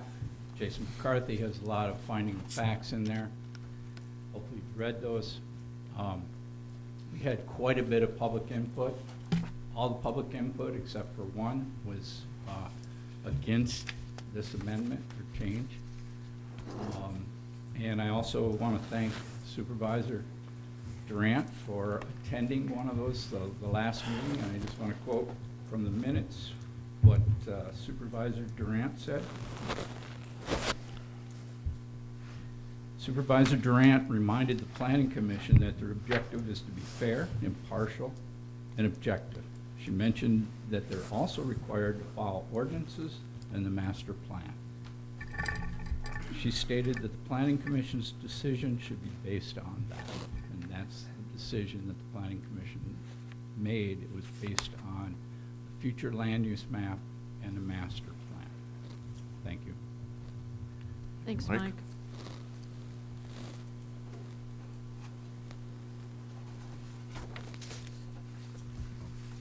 I was going to ask Jason if he wanted to. Jason, do you have a presentation on this item or later? Okay. Board presentation, May 6th.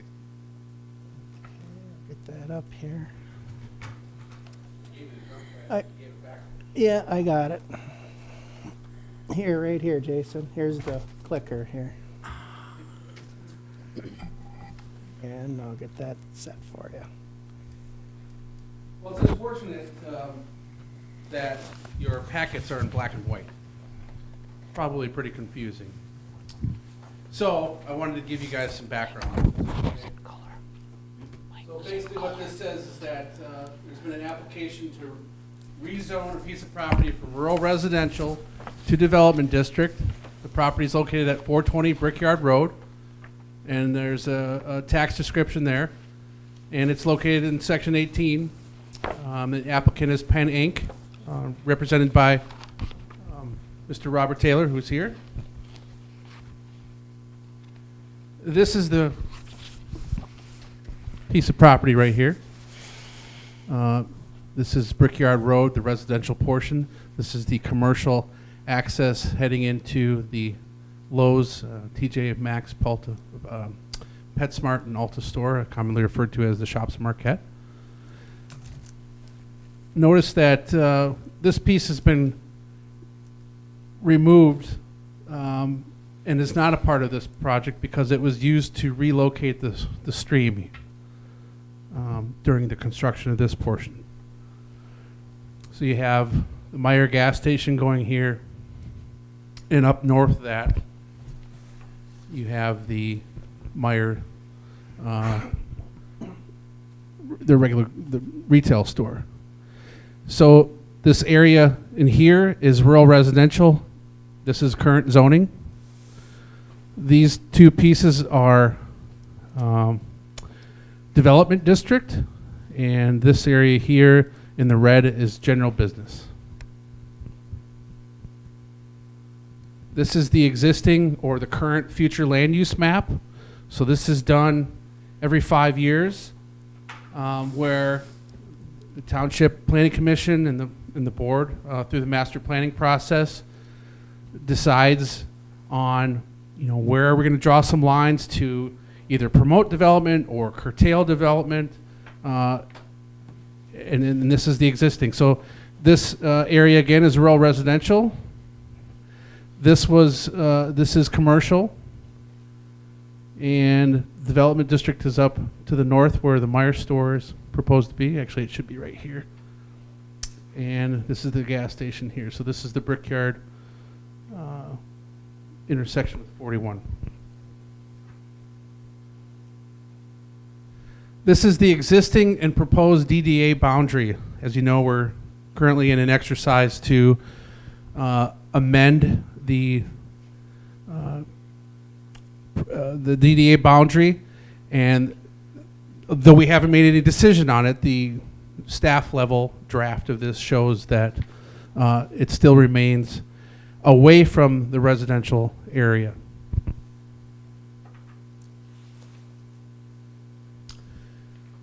This is something I put together this afternoon to show the effect of development over a period of time through aerial imagery.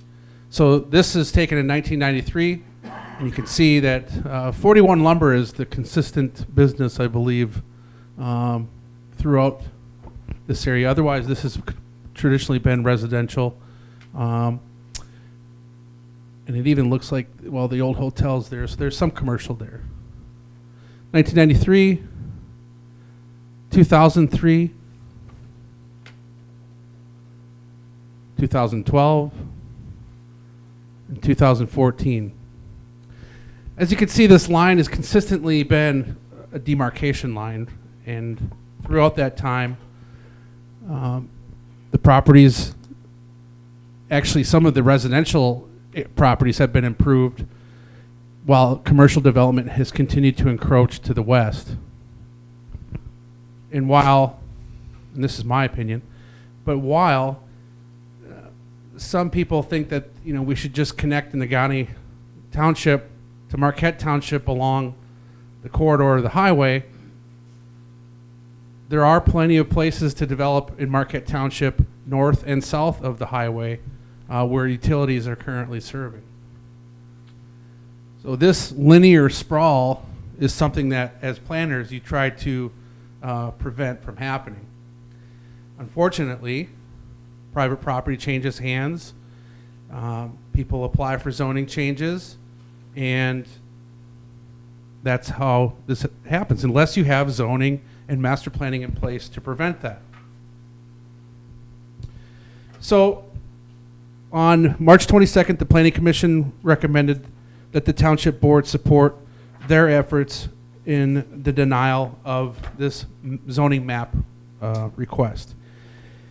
Through that process, and when the Planning Commission considers something like this, a petition for a zoning map amendment, there are findings of fact that are tied to the Planning Commission's decision. And in your packet, there was 8 questions or statements that needed to be addressed. And I'm going to go through those because they're very important. So number 1, if a rezoning request is the area proposed to be rezoned an appropriate location for the proposed zone, and is the requested zoning change or amendment justified by reason of a change in conditions since the original ordinance was adopted, or if there is an error in judgment, procedure, or administration which justifies the petition change. The Planning Commission found that the parcel petition to be rezoned was inappropriate due to the existing Marquette Township Future Land Use Plan, which was established in 2013 and is still relevant until the township goes about a land use exercise to change that. There was no error in judgment determined. Number 2, is the requested zoning change or amendment consistent with the goals and policies and other elements of the master comprehensive plan or master plan? The Planning Commission found the proposed amendment to be inconsistent with the Marquette Township master plan. The plan aims to have this area remain in rural residential zoning classification. Per existing zoning and aerial maps provided in the staff report, of the approximate 17 parcels of zoning abutting the residential segment of Brickyard Road, all but one is zoned for residential development. Only 2 of these parcels are vacant, and the rest are developed residential parcels. The commercial driveway to the east has historically been a buffer between residential and commercial development. The land use map is a geographic representation of how land in the township is planned to be used. The future land use map is a general description of what and where intent of zoning should have on the future. The map and the description listed above, this is quoted from the Township Master Plan, page 62, make up the future land use map for the Charter Township of Marquette. The future land use plan will serve as a guide for making decisions on the rezoning of land. Number 3, what may the long-term effects of precedent which may result, what may be the long-term effects of precedent which may result from approval or denial of the petition? Adjacent residents stated, and the Planning Commission found, that if properties were to be rezoned, that it would have a long-term adverse effect on property values and quality of life based on the continued encroachment of commercial development, traffic, ingress and egress issues, and commercial lighting. Number 4, does the township or other affected government agencies have the capability to provide the necessary services, facilities, and or programs that might be required if the petition is approved?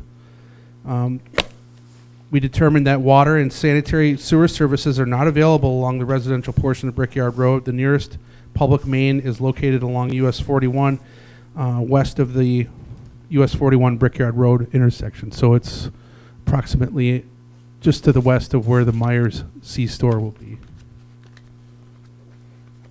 Number 5, are there any potentially significant and or negative environmental impacts if the petition zoning change were approved and the resulting permitted structures built, including but not limited to surface water drainage problems, waste water disposal problems, or the loss of locally valuable natural resources? The answer to that was some planning commissioners and adjacent neighbors had concerns regarding the potential adverse environmental effects on the already relocated creek adjacent to the northeastern portion of the subject property if it were to be rezoned and commercially developed. Also, an environmental impact assessment was not submitted to the Planning Commission for their consideration. Number 6, what may be the potential effect on either approval or denial of the petition upon adopted development policies of the township or other governmental units? Planning Commission members expressed concern with violating existing development policies such as the Township Master Plan and future land use map. They also discussed the difference and or relationship between the current zoning map and the future land use map. The land use map is a geographic representation of how land in the township is to be used. That's a copy from the number, that's just a reference to the master plan from number 2. Number 7, what is the potential effect of the petitioned zoning change upon the value of adjacent and or surrounding properties? Planning Commission members and adjacent property owners were concerned about the adjacent residential property values declining if the subject property were to be rezoned to a development district zoning classification due to the potential allowed land uses by right or by special use permit, as evidenced by the zoning ordinance. A detailed development plan was not provided to planning commissioners.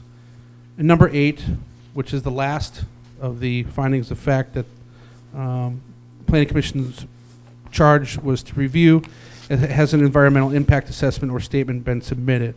No, an environmental impact assessment or statement was not submitted. So that is what the Planning Commission reviewed and found to be their findings of fact in review of this application. And if there are any questions of me or, well, I guess there's only two planning commissioners here, but feel free to ask. Let me clarify something, if I may, too. I wasn't able to attend the first meeting that the Planning Commission discussed this, but I did listen to it. And the reason I came to the second meeting, and I introduced myself as myself, not as a supervisor, I don't have any authority outside of this setting with the title. we have new commissioners, relatively new commissioners, and the first discussion I heard was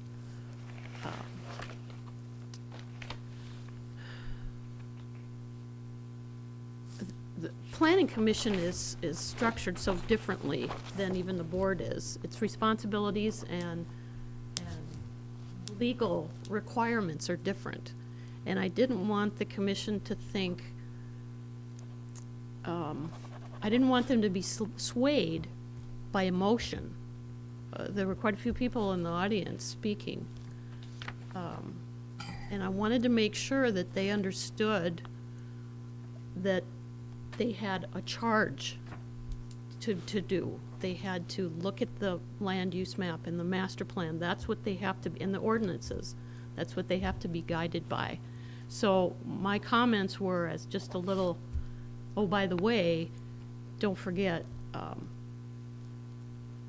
you have to be careful with public emotion when you're sitting as a planning commissioner. You have regulations you have to adhere to. And I said, if at some point you feel that this is incorrect, then you go through the procedure of actually changing it. You have public hearings and you change the master plan, or you change the ordinance, whatever you object to.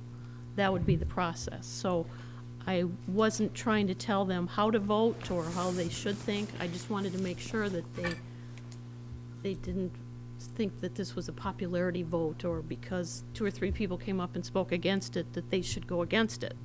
Does that make sense? Well, it wasn't just 2 or 3 people. We are I couldn't tell from required by listening to the state first law one. to notify affected property owners within 300 feet of that property. Which is, And you advertised it so more people could come. well, and the truth is that, and so that's an area, there's larger parcels here, so it's about a circumference of that area. Well, most of the residents from that road came and spoke in opposition to it. To Mr. Taylor's defense, I try to work with everybody. I believe that there's a way to sensitively cite a commercial development, including a Fat Boys. There's certain types of developments which the development district provides for as being amenable to being adjacent to residential development. But that information was not provided. Most times in my experience, when there's been a rezoning proposal, the entire proposal is laid out. The development, the buffer yard, how you're gonna curtail noise, how you're gonna curtail light. That information, unfortunately, wasn't provided at the time of the decision. And you're gonna hear from Mr. Taylor that, that perhaps at some point, there was a mistake and there's not any buffer between the commercial land use here, in the residential here, and that property should be development district. And that very well may be true. Now, this occurred before I was with the township, so I can't take blame for it. But I think there is a process that you do have to go through to amend that. And the residents, and there were many of them who were available and present at the planning commission meeting, are not here tonight. But their letters are in here. Their passions and their desires are in here. Their feelings about commercial development and the continued encroachment over 20 years on their property or on their livelihood. But the findings of fact is the important thing for planning commission and staff to convey to you. Your decision is to either uphold the planning commission's recommendation, approve the zoning change on your own, in which case the planning commission would have to reply to that per the zoning ordinance, or you can hold a public hearing of your own if you don't believe that you have enough information to make a decision. So that is my report to you, and I'm sure Mr. Taylor would appreciate having an opportunity to speak for you too. Would you like to speak first, sir? Okay, feel free. I may need Jason to click a few pictures for me, though. Thank you. My name is Robert Taylor. I'm president of Penn Incorporated. My address is 892 County Road 480, and I am the petitioner. I guess we can agree to disagree on some of these points, but first of all, just so you know, that the application is something that is in the ordinance, that it allows for that property to be rezoned. It is not a spot zoning. It is contiguous with either general business or development district, so it is a like district. So it's not like we're trying to take a piece out in the middle of a 40-acre field and say we want this development, but leave rural residential all around us. So that was never the intent. One of the comments made about property values, can you pop up a picture of that area for me? If you'll notice, there's high tension power lines coming through this property, okay? There's also a wetland, call it a donation, or it's a conservation easement that was granted to move that creek, okay? The house that's here used to be Dixie Franklin's house. That would not be permitted to be built right now because of the overhead power lines, because of their right of way. So basically, we've taken a rural residential spot, which is really no longer rural residential. We're also placing a gas station directly across the street. We're also increasing traffic to 400 to 500 cars per hour. So this is by no means a residential area anymore, just by what's changed over the last 3 or 4 years. The other thing is, back in 05 or 06, this property line used to go straight up here. This piece of property is owned by Elwood Cook. I purchased this property from the transmission company to originally build my store here. But because of the lack of storm sewer in the township, I chose to build in Sands Township. But in order to make this work, I purchased an additional 50 feet from Elwood Cook all the way to the highway, and that was rezoned to meet the development district. So they've already done it. So it's not like there's not precedence for this. So they talk about land values. What happened to my land value? By you not letting me turn that into commercial, I really can't do anything with it. I've got an old dilapidated house there that we're renting currently, but nobody should really live under a power line.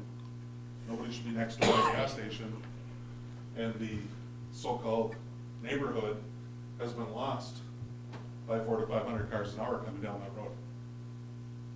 Now they're gonna put a roundabout up by the highway.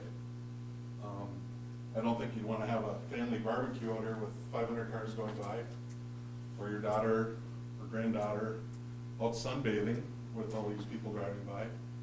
So, I mean, it's truly a commercial piece. The buffers, as far as what Jason said, when you apply for an ordinance or for a change in the zoning map, you don't have to stipulate the use at that point other than what you want to be, what you want it to be zoned, okay? So I have 2 people that are interested in purchasing this property with 2 totally different uses. At that time, once the property is rezoned, they have to come to the planning commission, they have to submit a plan, they have to submit environmental impacts, they have to put in their plan for buffer yards. All that is controlled by the planning commission and the zoning office. So just making a piece of property a different description doesn't allow us to do whatever we want to do. It still has to go through the process. So pop back to the current zoning. So like Jason said, this is general business, this is development, this is currently rural residential. Let's go to the future land use map. Future land use map, somebody obviously figured out that this is gonna be all general business. Now, I don't think anybody thought that all these stores would be in here and there was gonna be a Meijer's and there was gonna be a Meijer's gas station even 5 years ago. It just happened. But apparently, they realized this was gonna be general business, but they left no buffer to rural residential. If you read in your development district, the reason that was made was to create a buffer between general business and residential. So by making this general business, that would create the buffer. The other issue that's come up, and I know Jason's talked to him, I've talked to the highway department and the county road commission, and none of them are in favor of the driveway that's going to exit out of Myers at an angle right near the stop sign. Because your ordinance, Myers cannot exit onto a real residential road. But if this is made development on both sides, Myers can exit here, this property, when it's developed, can exit here, and be a much safer corner. So, in my best estimate, I want you to protect my land value, and I want you to actually overturn what the planning commission said. Because my value of my property is now worth nothing, unless it's changed. Any questions? I got a question for Jason. Go ahead, Pete.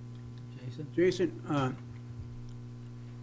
coming up, and it was the next year, you have to rezone all this? Or, I mean, take a look at the master, what do you call it, the future? You go through a public planning process to update the future land use map and the master plan. Looking at that area, you know, I took names off of it, because sometimes you get attached to names. Sanderson's a friend of mine, the Kuzna's almost family with us, so I took the names off because I didn't want to be, but looking at that, how would this township grow? And we're talking about growing right down that road a little bit, because that's the way the trend has been. And I don't. That's your opinion, right? That's my opinion, and I'll tell you, I haven't been wrong. Well, first of all, let me clarify a couple of points that Mr. Taylor made. The Meyer does have the ability, because of a change in the zoning ordinance, to apply for a special use permit to have a secondary ingress egress off a residential road, any local road in the township, but it's only for passenger vehicles if it's approved. And one of the other components you look at when you do future land use planning is not just because, okay, we want to see commercial here and rural residential here, it's because there's utilities in the area to facilitate those developments. And in this particular area, along Brickyard Road, in that particular area, unless you tied into with Mr. Crimmon's property. We have city water there. City water, township water? Water, 420 Brickner. Okay. I pay a bill every month, I've been paying it for several years. Okay. So you're wrong in that statement of fact. Okay, well then I got misinformation on our utility layer. Good point.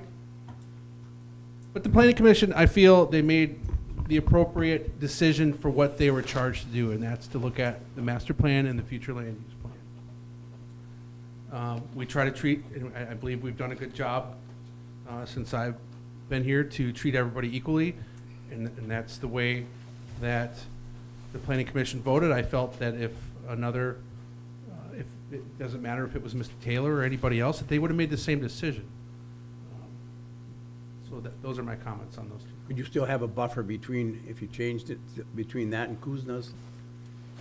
And how much of a buffer would you require? Well, it depends on the development. This is a very small building envelope, which, let's go back to this. So the property line is as such. However, the buildable area is only where this bluff line starts, because you're going to have a setback from that area. It can't be a very large development by any means, which is the same as the property on the corner. I'm not saying that it couldn't work, but the planning commission felt that when they looked at the master plan and the future land use plan, that it didn't meet. And they heard testimony from many of the residents in that area who would be affected by the further encroachment of commercial development into a rural residential zoning district. What's north of that property then? North of this property? Yeah. Well, it's the power line that continues up, but the Wiesens have a very large parcel of property up here. Now, with Myers being up there, don't you think somebody might build to the west of Myers, along the edge? Perhaps, but it would probably take the Wiesens, selling their property or you know, I was just sitting anything's there looking possible. at planning for the future, planning for 10, 20 years from now. That's what we have to do. That's one thing that we will look at next time, yes. But it'll still be my recommendation to the planning commission during that process to look at where our utilities currently located, and to try to have, instead of sprawling out, you want to develop high-density commercial development. We've been, since I've been here, trying to encourage development north and south of the highway, instead of having this linear sprawl. But that's not to say that the market won't drive that development to some extent as well. It's been the history of our township right now. That's what's happening. And by not so looking ahead, we don't have frontage roads that really we wish we would have had them in there to start with, because that's what we need now. But people aren't building storefronts and that and businesses in back. They're going along the highway. And it's So, your I mean, job. we just yeah. have to look at that, that's Excuse all. me. I didn't mean to interrupt you. It's all But right. it's your job to take in all this information, including Mr. Taylor's testimony. I mean, he brings up some valid points. Ernie? After reading all this second time through and listening to us here, it comes to the board. The board, if I'm not mistaken, has two options at this point in time. Either to concur with the planning commission, or if they don't concur with them at this point in time, they have to refer it back to the planning commission for a review, and then it has to come back to us, and at that point in time, we can then make a decision either to concur with them or not to concur with them. Nope. Your three Has options. that been changed? Your three options tonight are to concur with the planning commission and not approve the zoning amendment, because all the planning commission did was make a recommendation to you folks. You can stand by the planning commission's recommendation, you can rezone the property, or you can have a public hearing. This has been changed then from when I was on the planning commission a number of years ago. But this is their recommendation to us. Go ahead. There really is somewhat of a fourth option, as Treasurer Johnson is indicating, that this board is basically hearing this afresh, just from a recommendation standpoint from the Planning Commission.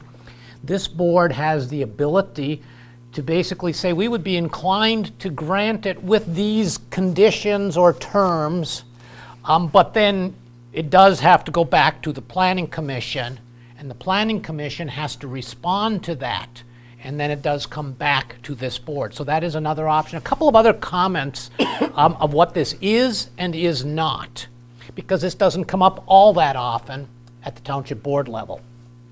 This is not a request for a variance.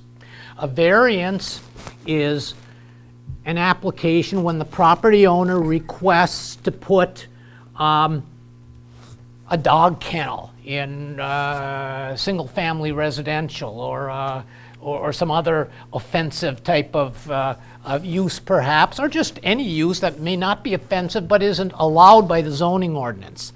That's something completely different, and if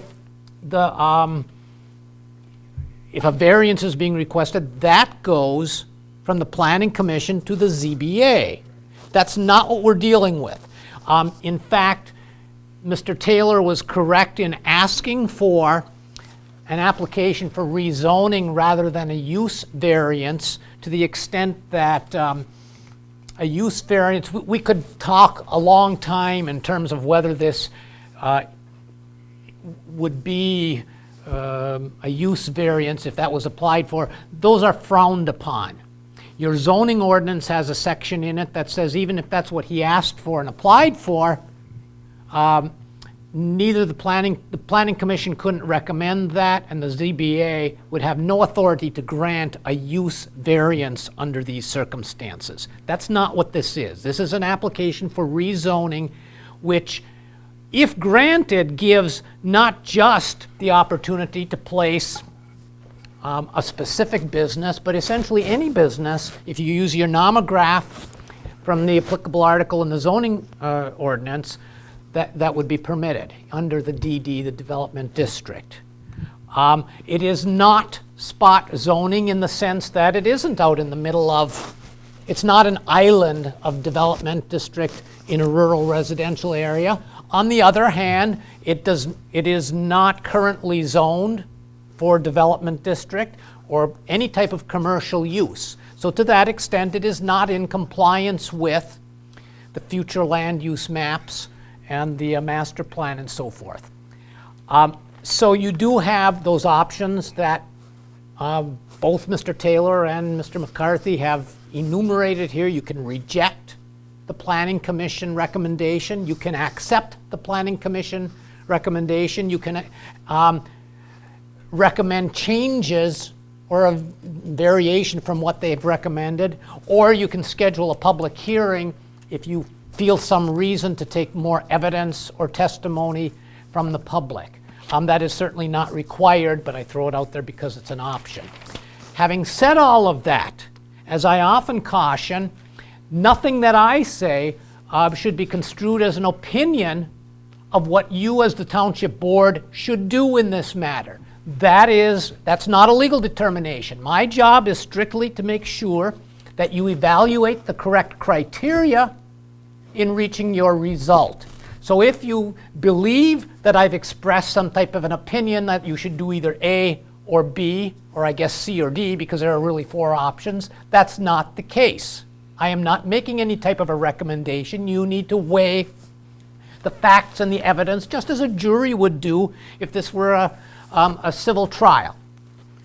In reaching your decision, however, those 8 criteria that the zoning administrator and planner enumerated for you, which are actually listed at section 25.06 of your zoning ordinance, and they're in the materials that were provided, those are appropriate criteria for you to look at. And I'm not going to begin to go through all of those again, but essentially they were the same ones that Mr. McCarthy went through, and it starts with if it's a rezoning request, which it is the area proposed to be rezoned an appropriate location, and so forth. Those 8 criteria are minimum criteria for this board to consider in reaching a fair and reasoned and balanced result and outcome this evening. If you've got any questions of me just from the legal standpoint of what you can or cannot do, I can answer those questions. If you have questions of what should you do, I will not respond to those. So. Any more questions for anybody? I don't have a question. I noted on the information that we received, first of all, I think the Planning Commission made an exhausting review. But item 8 that wasn't discussed was a reference made that I don't know why it was there, but anyway, that the Zoning Board of Appeals wouldn't be of interest to send this to them. Is that? Because the ZBA doesn't have the ability. I know, the ZBA doesn't have the ability to make a revision to that, and that's in our bylaws. The only time that the ZBA would be involved at all would be if there was a zoning change, and if they were there, they could apply for variances of the restrictions in that zone. They could do that, I guess, eventually. But until you have what you need to get in there, that's the only way you can get in there is to have a zoning change. And that's what they've asked for. That's what the Planning Commission has said you can't have. And it's before this body to either uphold the Planning Commission or move on. Do we have a motion? Just a quick point that if the board upholds what the Planning Commission recommended, Mr. Taylor's option for an appeal goes directly to the circuit court, as opposed to the ZBA on a variance or something like That's the fifth option. I move to accept the recommendation of the Planning Commission. Support. Any other questions, Roll call. comments? I would like to see it go back and change, option number 3, but I was trying to figure out how to say it. Well, as it stands right now, I'm gonna. I cannot vote with the motion vote for this. Because that's the way everything is lined up right now. If we want to change that, we can, or the planning commission can. Those are my comments. Dave? Yeah, the only comment I would make is that there is a buffer, development district buffer between general business and rural residential. It's on the existing zoning map that's up there right now. And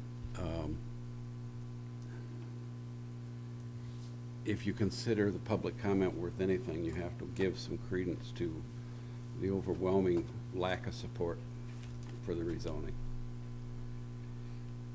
And that's why I would support it. There's no doubt in my mind that I think it's 2018, the future land use map is up for reconsideration and amendment. Or at any time. And there's no doubt in my mind that this would be one of their considerations, and it may go either way, but that is for their decision at that time and for the adjustment of the future land use map if it happened to be. Those are the 3 reasons that I support what the Planning Commission decided to do. Dave, don't you think there's a big enough buffer behind it if you did put a business in there? I think it's the principles that you're going up against. One is the future land use map. The other one is the simple fact that there is already a buffer between the two, residential and general business.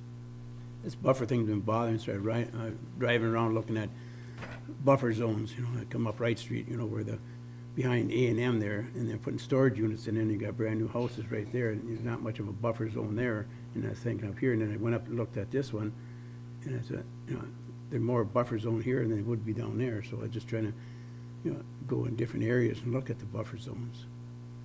And, We just, from the Planning Commission perspective, there just wasn't anything there that could be seen as a affirmative reason to approve the zoning. Everything had to be answered in the negative because that's the conditions that exist at the current time.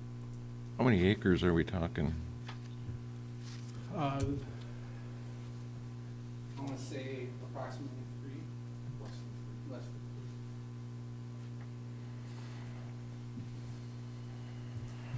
3. Just one thing to keep in mind is that if you rezone it to development district, it does open it up to any land use that's available in the development district, whether it's permitted by right, such as a bank or an office building.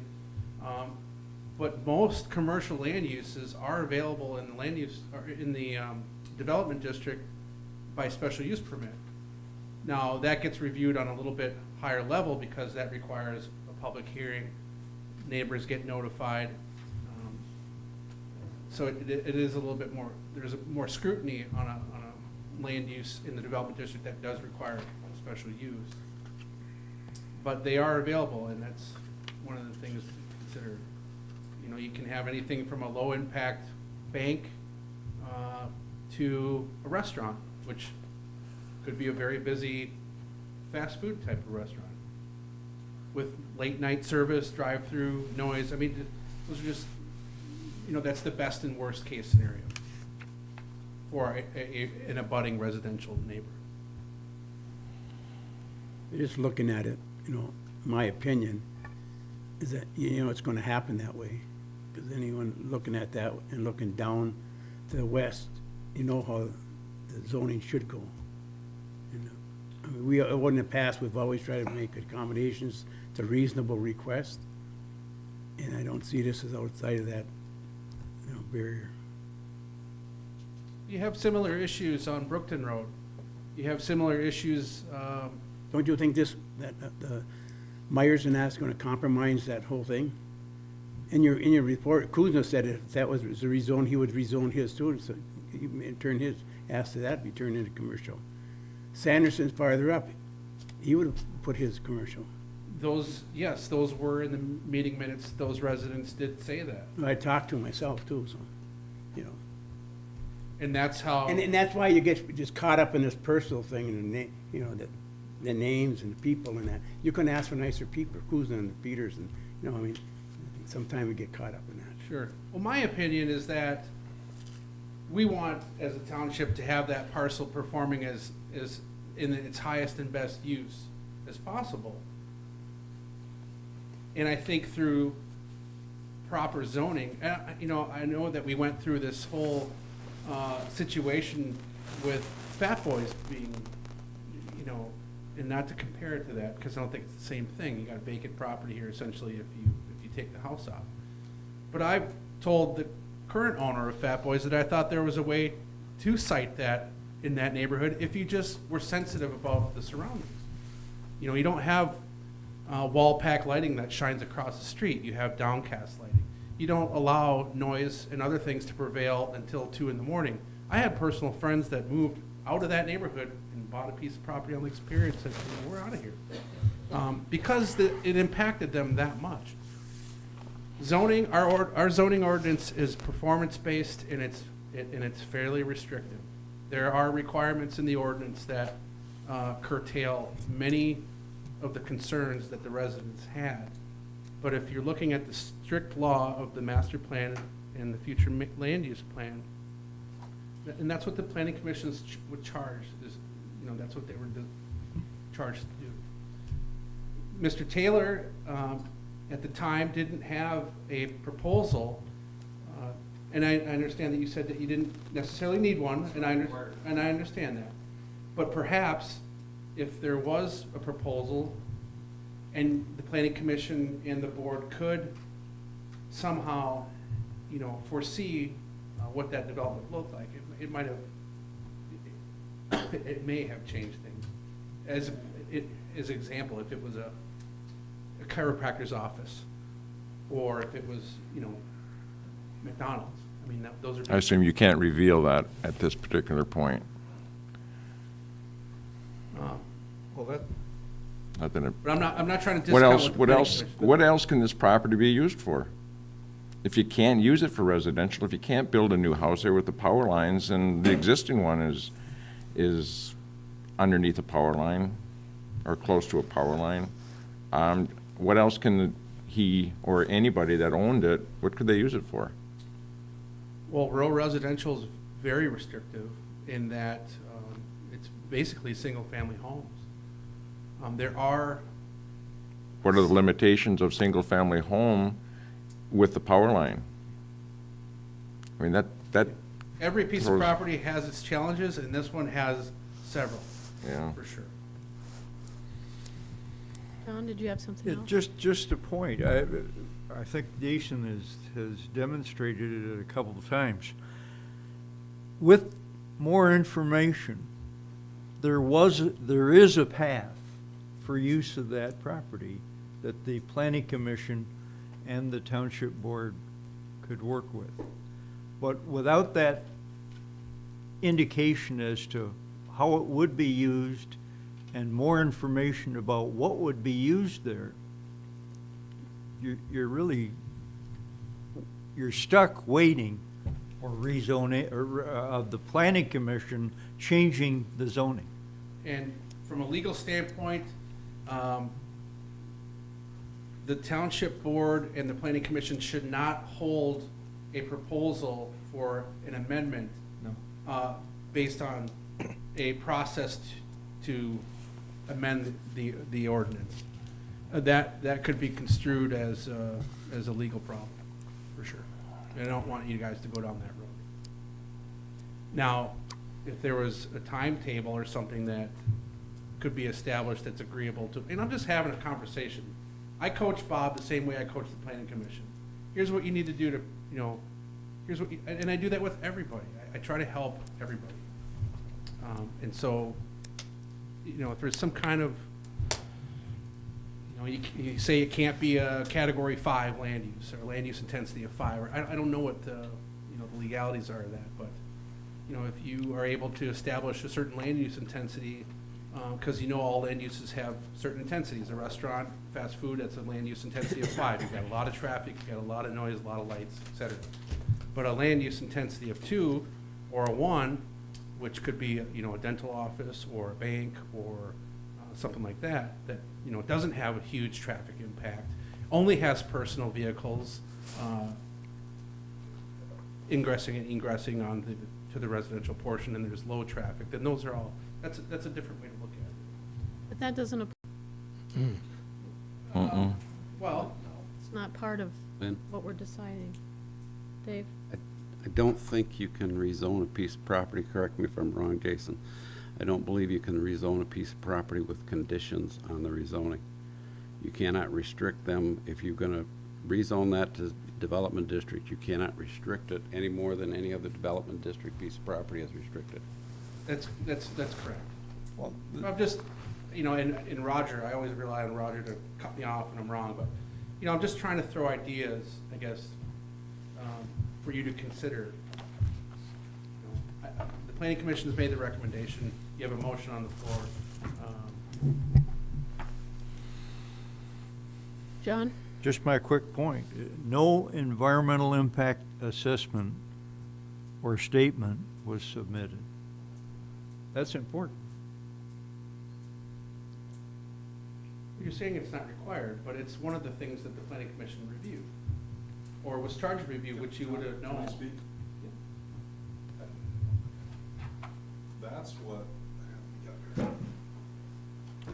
That's where I think everybody's confused.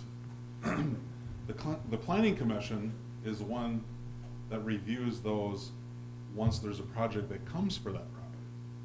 Has nothing to do with the rezoning. Yes, it does. No, it doesn't. Yes, it does. If they don't meet your environmental statement when they're building, then you can turn it down. Yes. You have that ability. Right now, I think you're outside your purview. I would call the question. Yes, thank you. I was going to. Discussion is over. Did somebody ask for a roll call?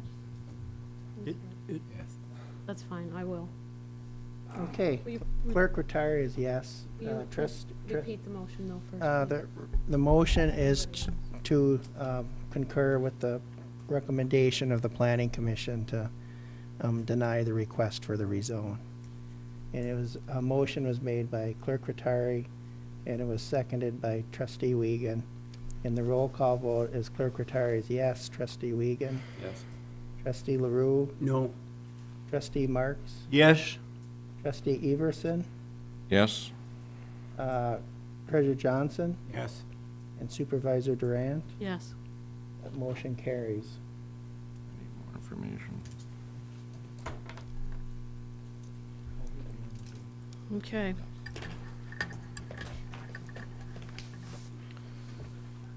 Consider Michigan Bell easement agreement.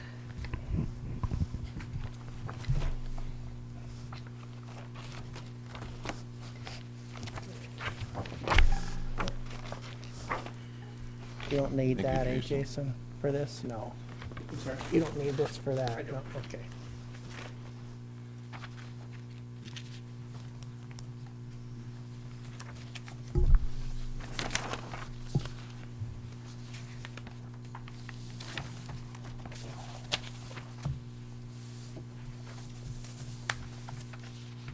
Okay, go Okay, ahead.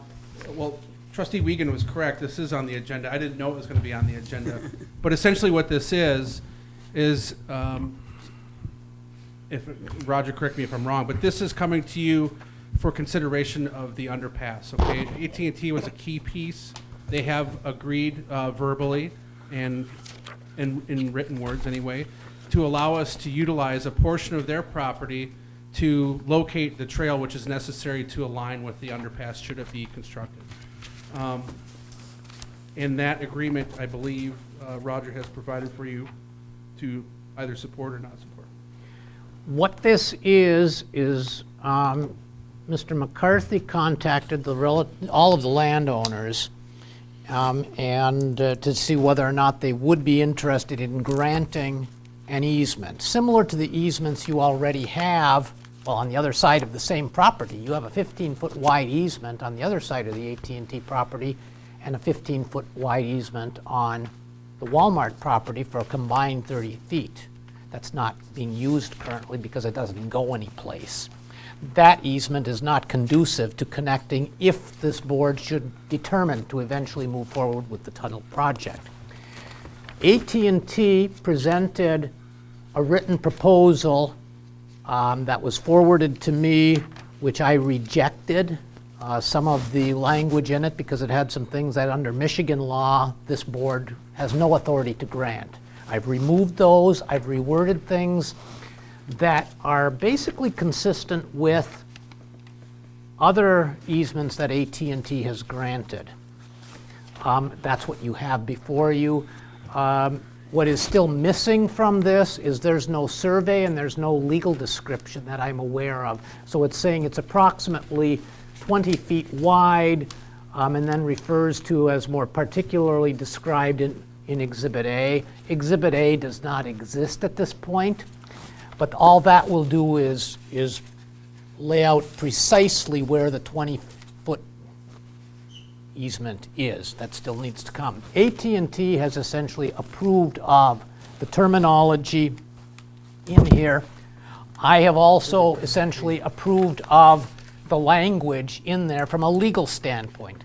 Same thing as the last commentary. That's not a comment on whether you should or should not accept it, but at this point you're not committing to moving forward with the tunnel or not moving forward with the tunnel. What you are doing if you reject this is essentially aborting the tunnel project because the tunnel would go no place without this connection. This is a mandatory connector piece if you decide to move forward with the tunnel project.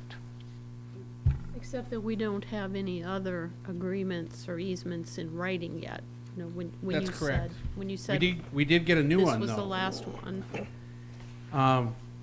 Along with the property owners that would be affected by the trail or benefiting by the trail is the way I like to put it.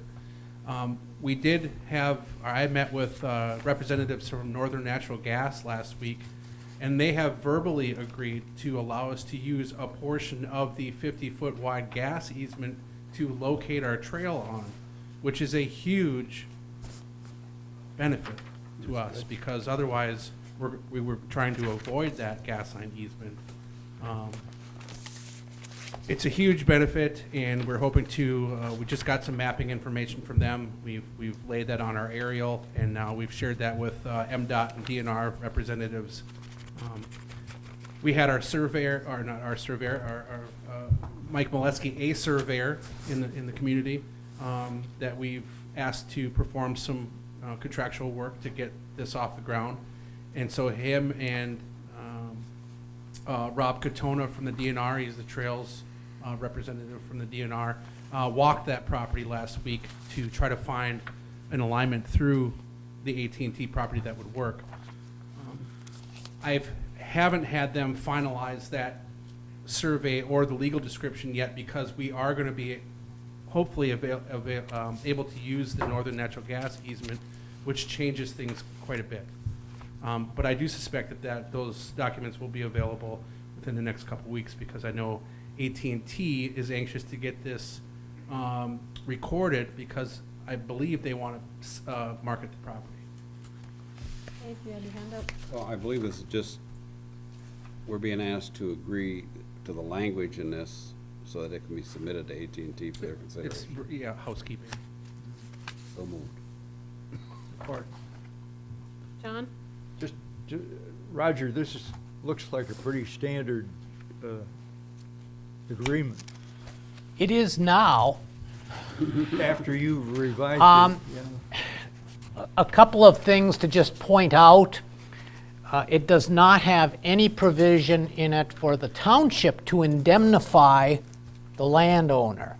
That is one of the things that the township has no legal authority to do under current Michigan law, is to indemnify a landowner for future injuries or contingencies that haven't happened yet. So that's been removed. It's been replaced with the provision about adding the landowner to the township's liability policy for any type of incidents that might arise. That is pretty standard.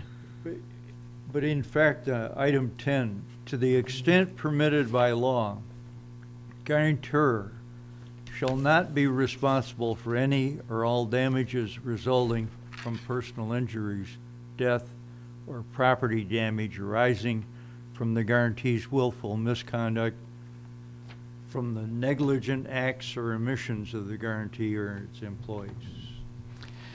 Keep in mind that the township is the grantee, Yeah. and AT&T is, or Michigan Bell, is the grantor. So it's basically saying that to the extent permitted by law, they're going to disclaim liability if they didn't do something to contribute to an accident or an injury. And that's very standard. Thank you. Anything else? Motion and support. All in favor? Aye. Opposed? Thank you. You may present it. Sign it. Thank you.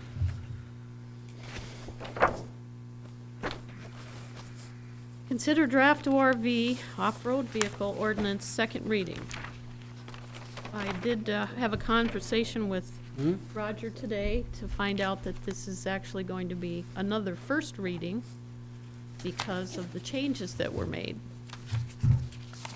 So maybe I should have changed that when we did the agenda.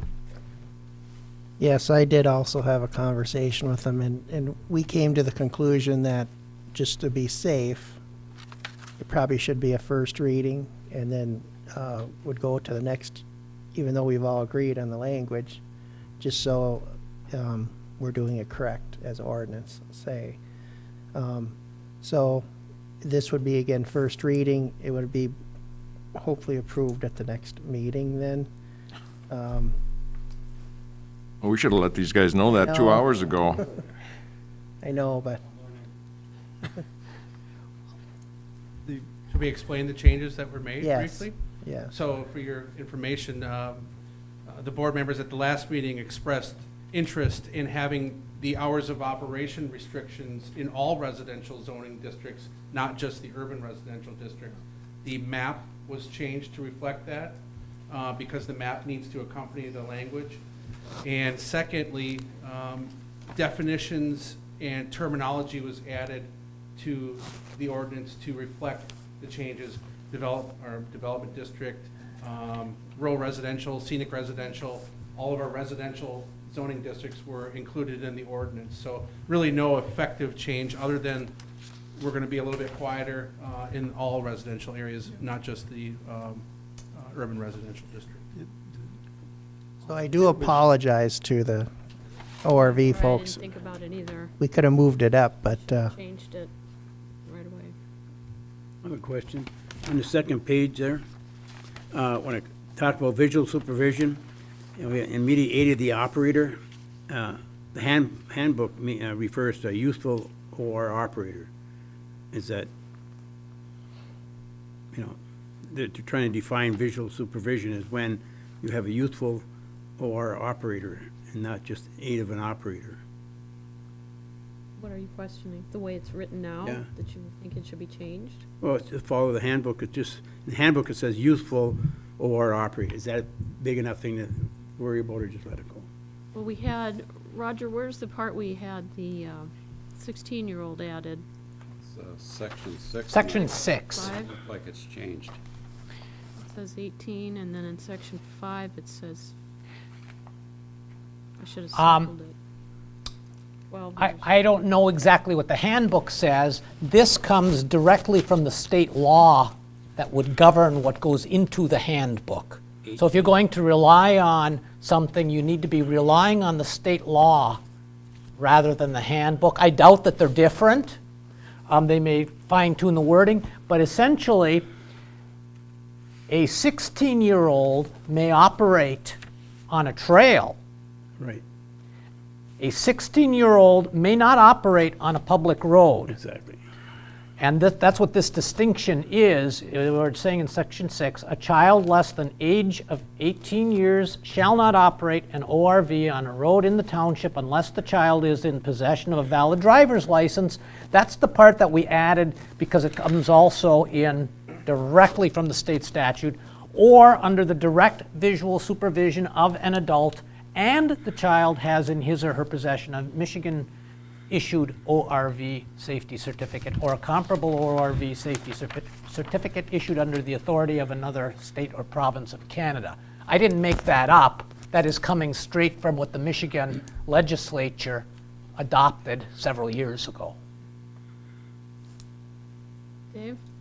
If I'm reading that section correctly, if a child of the age of 16 who has a valid driver's license, he does not have to be under the direct supervision. That is correct, and that was, as I reread it, when the question was presented to me a week or two ago, I added that for clarification because I felt it was ambiguous before, so that removes any doubt, and that is, again, straight from the Michigan statute. John? At our last meeting, the request was made to add all residential areas. That sounded very simple, but I watched with interest how complicated that was to address. And I think that Roger's done a fine job of that.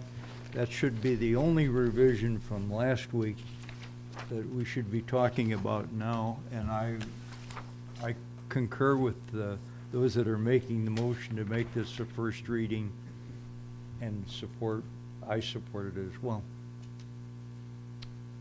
Yes, Roger. One more comment that I neglected to mention. As the board will recall, you also asked that there be a provision indicating that ORV operators are allowed to cross streets at right angles. And I had indicated, well, that's kind of optional because that's in the state law already, and just as you can't operate an ORV while under the influence of alcohol or illegal drugs and so forth, we don't have that in our ordinance, but clearly they have to comply with that. The same would hold true on that, but nonetheless, there was a preference voiced for just clarification if that should be included. That's been added. That's in here. So that was the other thing that we added since the last meeting, and there are no other changes other than those we've now ticked off, each one that was revised. Pete? Then in the back, on both sides of the back, there's the handbooks for ATVs, and there are also some in our office. Great. You can always get them, so. Roger, do you have one for your file? Probably has the law. I'll make a motion, we accept the ORV ordinance as the first reading and move it to the next meeting under unfinished business, which will be up Support. top of the agenda, so, for approval. June, 2nd. 6th, June 6th. 6? Sorry, guys. Great start.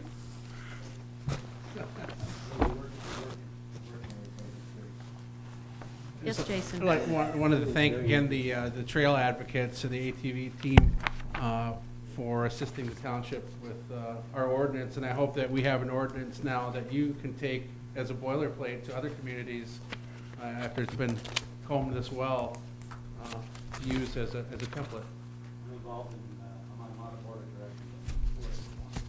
We're all the school craft helping out in Marquette Township. I'm willing to help.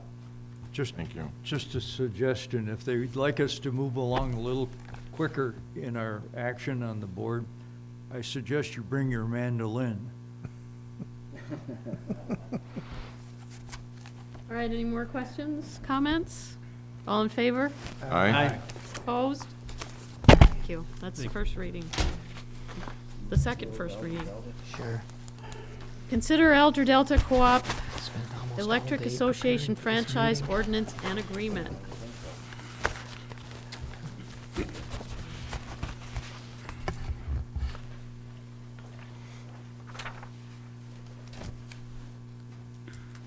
Randy, do you want to explain this? The letter's to you. And, Sure.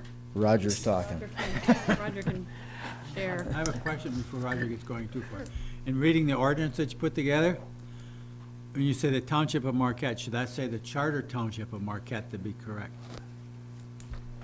Yes, because there is a Marquette Township. There's another Marquette Township. That's a good point. Yeah, it probably should. Did say City of Marquette. Does it say, let's see, I don't have that. Change it to the township, Let's see. but that's even better. What's this for? It's probably not absolutely critical because it also does say that in the Township of Marquette, Marquette County, Michigan. I understand that. But yeah, I think it still is a point well taken. It's our title, Yes. so it's probably a good observation. This is kind of an unusual situation because any provider of electricity or other utilities has to have a charter. The last charter that we were able to find in historical records here was in 1969. So when we received this from the attorney for Alger Delta Cooperative Electric Association, thought perhaps we didn't have the most recent document there was. They technically should not be operating without a charter. Well, the charter expired, as best as we can determine, in or about, it was a 30-year charter, 1999. There was a request in 1998 to renew the charter, and I found a letter that I had done in 1998, in fact, in historical documents, with similar recommendations, and apparently that never got acted upon. Mr. Hubner was the township manager at that time, and I'm not sure exactly where it went. There were clearly some discussions back and forth between Alger Delta and the township on what they would consider and so forth. But long story short, when I wrote to the attorney saying, send us the most recent charter, I received another copy of the 1969 one. So they've been operating for roughly 18 years without a charter. They need to have a charter. We have Alger Delta customers in the township. We need to have a charter with them. The only thing, this is essentially what they sent with a couple of minor revisions. They asked for a 30-year charter. That is, there's nothing wrong with a 30-year charter. That's the maximum length a charter can be for. So I took that out and just left a blank. So you can fill in any number you like, whether it's 15, 20, or 30, or some other number. But that's an option for this board to discuss. Section 7 is brand new. I've suggested that the township require the electric company to submit any plans or specifications for review and approval prior to commencement of any new construction. That way, instead of them just putting up new poles, they might coordinate with the township in determining what type of future development there might be, or if they're looking at underground utilities, for example, coordinating that just as we've been coordinating water things with new roads to some degree, or having that discussion at least. So I'm recommending that Section 7 be inserted. Alger Delta has not yet seen that provision, but I would highly doubt that that would cause them much consternation. It's a fairly standard agreement. It is unlike the one they were requesting in 1998 for 30 years. This is a revocable franchise. That's quite important because an irrevocable franchise, as the name implies, the township would not have a right to terminate during whatever that term is. But even more importantly, under state law, a revocable franchise need not be submitted to the voters on election, whereas an irrevocable franchise must be submitted to the voters at an election. They're asking for a revocable one rather than an irrevocable one this time, and that's to the benefit of the township. To some extent, the revocability makes the term of it less important than it was when they were asking for an irrevocable franchise. I wrote a fairly strong letter in 1998 indicating that we probably shouldn't grant a 30-year irrevocable franchise for that long. When we have the right to revoke, that's not quite as, the term of it isn't quite as important, though it still can raise some issues for terminating even a revocable franchise sometimes. So unless you've got questions, that's a summation of what you have before you. John? Well, John had his hand up. Did you forget? Did you want to, no, all right, I'll move to approve the proposed ordinance with Alger Delta Corporation Electric Association for 15 years as prepared by our township attorney and have it signed by the township supervisor and clerk. I'll support. And just for clarification, the ordinance number will be the date it becomes effective. Randy? Is there any provision for a fee, like there is in video? The video franchise is under a completely separate statute that essentially authorizes up to 5%. There is no comparable provision in the statute governing electric franchises. One can always ask, but that would be a little Well, probably out of because the it's ordinary necessity. and probably would be rejected. What if we phrase it as an absence fee? Rent. So it's not prohibited, but there's no authorizing provision like there is with the cable I was franchises. just curious. Didn't want to miss an opportunity if we had one. Any questions? Oh, yes, Ernie. With the ordinance now, and reading everything you have, we're sending this back to the Delta. They may or may not accept it. So being it's an ordinance, we have certain steps that we have to go through. So do we start that process today, or do we have to wait until we get back from them? I would think that the motion would be along the lines of that the township is willing to accept a franchise, to grant a franchise under the following terms and send them back. So eventually we would certainly need to authorize the supervisor and clerk to sign it. Come back But to at this future point, meeting. there might be some more give and take or negotiation. So we wouldn't sign it until we know they've seen it? Correct. We wouldn't So sign it. Well, actually, it's getting kind of late in the hour here, and there is an acceptance provision Yep. at on page 4, and that was in what they sent us. Yep. So I suppose we could go ahead and adopt the thing, and they could always refuse to sign it. However, I guess from the monetary standpoint, I would think we may as well avoid the publication and so forth until we have an acceptance, or at least an oral acceptance or commitment to the terms by them. Because there are certain steps we have to go through, being it's an ordinance. Absolutely. We have to post, either publish or post in the manner in which it's been introduced, and then you've got to publish it again after it's been adopted. So what you're saying is, we send this to them as a draft, that if you wish to continue to serve the residents of Marquette Township, here's the ordinance that we're proposing. That would be acceptable, yes. That's the motion. Anything else? We can just do a regular vote then. Yeah, it's not. All in favor? Aye. Opposed? Okay. When it comes back to us, it'll have to be a roll call vote at Yep. that point in time. And then we'll have to go through the publishing. Yes.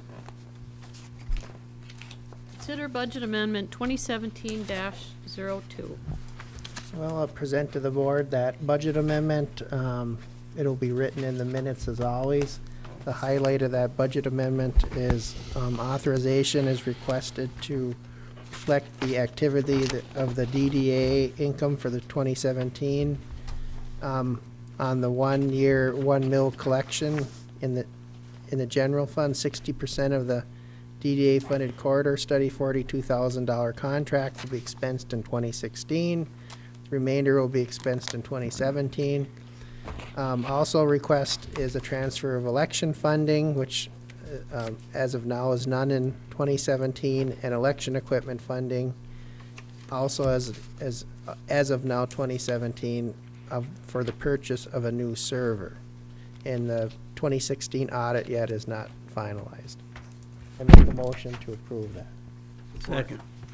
Lots of support. Roll call? Secretary is yes. Treasurer Johnson? Yes. Trustee LaRue? Yes. Trustee Wiegand? Yes. Trustee Everson? Yes. Trustee Marks? Yes. And Supervisor Duran? Yes. Motion carries. Down to managers report. Just following on the coattails here of the budget amendment, the new domain server is in the building, and it is mostly cut over. They will be cutting over the email portions of it over the weekend, so it won't interfere with anybody's work. So we should be hopefully up and running first of the week with the new server. Basically just following up on prior board action, our new office hours here starting Memorial Day for the summer through Labor Day will be 8 o'clock in the morning till 4:30 in the afternoon. We'll typically have, same as we always do, our call-out hours will be covered by telephone call to get to the service worker. Special assessment publication has been published. It was ran in last Saturday's paper. It'll run in this coming Saturday's paper. We only have to have one publication. We put it in twice because I suspect it'll be a hot topic of conversation. We have met the requirement. The first publication was outside of the 15-day time frame, so we're legal to have our public hearing on June 6th. Community events, we have the car show coming up on the 17th of June. They have the schedule of the itinerary is listed in here, and that's all that I had. I didn't want to take up too much of your time. Any questions, John? Just a quickie, how are we coming on our water distribution effort or project? We are waiting right now for a proposal from one of the folks we got in touch with. Thank you. Anything else? And Yes, Randy. what Trustee Marks was referring to is we're looking at options to provide access to our township water for those folks that are not on the water system that are currently purchasing water from other sources. It was just what we were just chatting here with Kirk. Just by way of example, if you are one of those folks who live on these 16.9 ounce bottles of water, for for the cost of one payment towards your water from the tap, you can fill this bottle 1,100 times. At what Kirk's just proposed at the $8.66 per 1,000-gallon rate, it costs 0.00068 of 1 cent per ounce. 0.00? 0.0004068 of per ounce. That's what it costs you for an ounce of water compared to an ounce of water in this $1.29 bottle. You keep that for next week and fill it up so I don't have to bring one. Absolutely. And it's better water, too. We just got the award again, the best But it's tasting water. One more Yeah. great thing for our citizens. We're gonna make available at a very cheap rate. It's very inexpensive. Even if you add the debt retirement, it's still fractions of a penny per ounce. Did we have that in the paper about our water award? Did we do anything about that? I didn't see it. I haven't seen the actual document. I don't think okay, we got the actual certificate. We have the trophy, but we didn't get the certificate yet. Yes, Randy. We have a new employee, so can you say something about him? Well, we do. Isaac Peterson, who was working with us as an intern, has been hired as our staff planner. He started last Monday. He'll be on probation working with us, but he is the individual that Kirk was referencing when he made the comments about his particular skills. He has worked in the area previously, in the Minneapolis area. He was a student at Northern, has his bachelor's degree in geometrics is what it's called. He's a whiz in, well, he's been with us for about 5 months as an intern, and he's really done a lot in terms of bringing our geo work up to speed. So he's good to go. So if you see Isaac in the office, say hello. I also was emailing back and forth with our new fireman, Mike, and said, Mike get your Regerich? family and get in here so we can take some pictures, introduce you to the public. Mhm. I haven't heard from him. So when you talk to Ron tomorrow, rattle his cage. You'll see. I'm sure you'll I see will. him every Lynn? day. I want to ask the manager if we could get a picture of all the fire department, volunteer fire department. They just took one recently. No, I mean individual ones, so we can. Oh, yeah, they have the capability to Yeah, do that. that'd They be- just took a group. They do have the capability over there to do that. They just took a group picture, so there's a fresh group picture as well. I think we have a link that we can probably reach them with. Work on that. Anything else for the manager? Any public comment?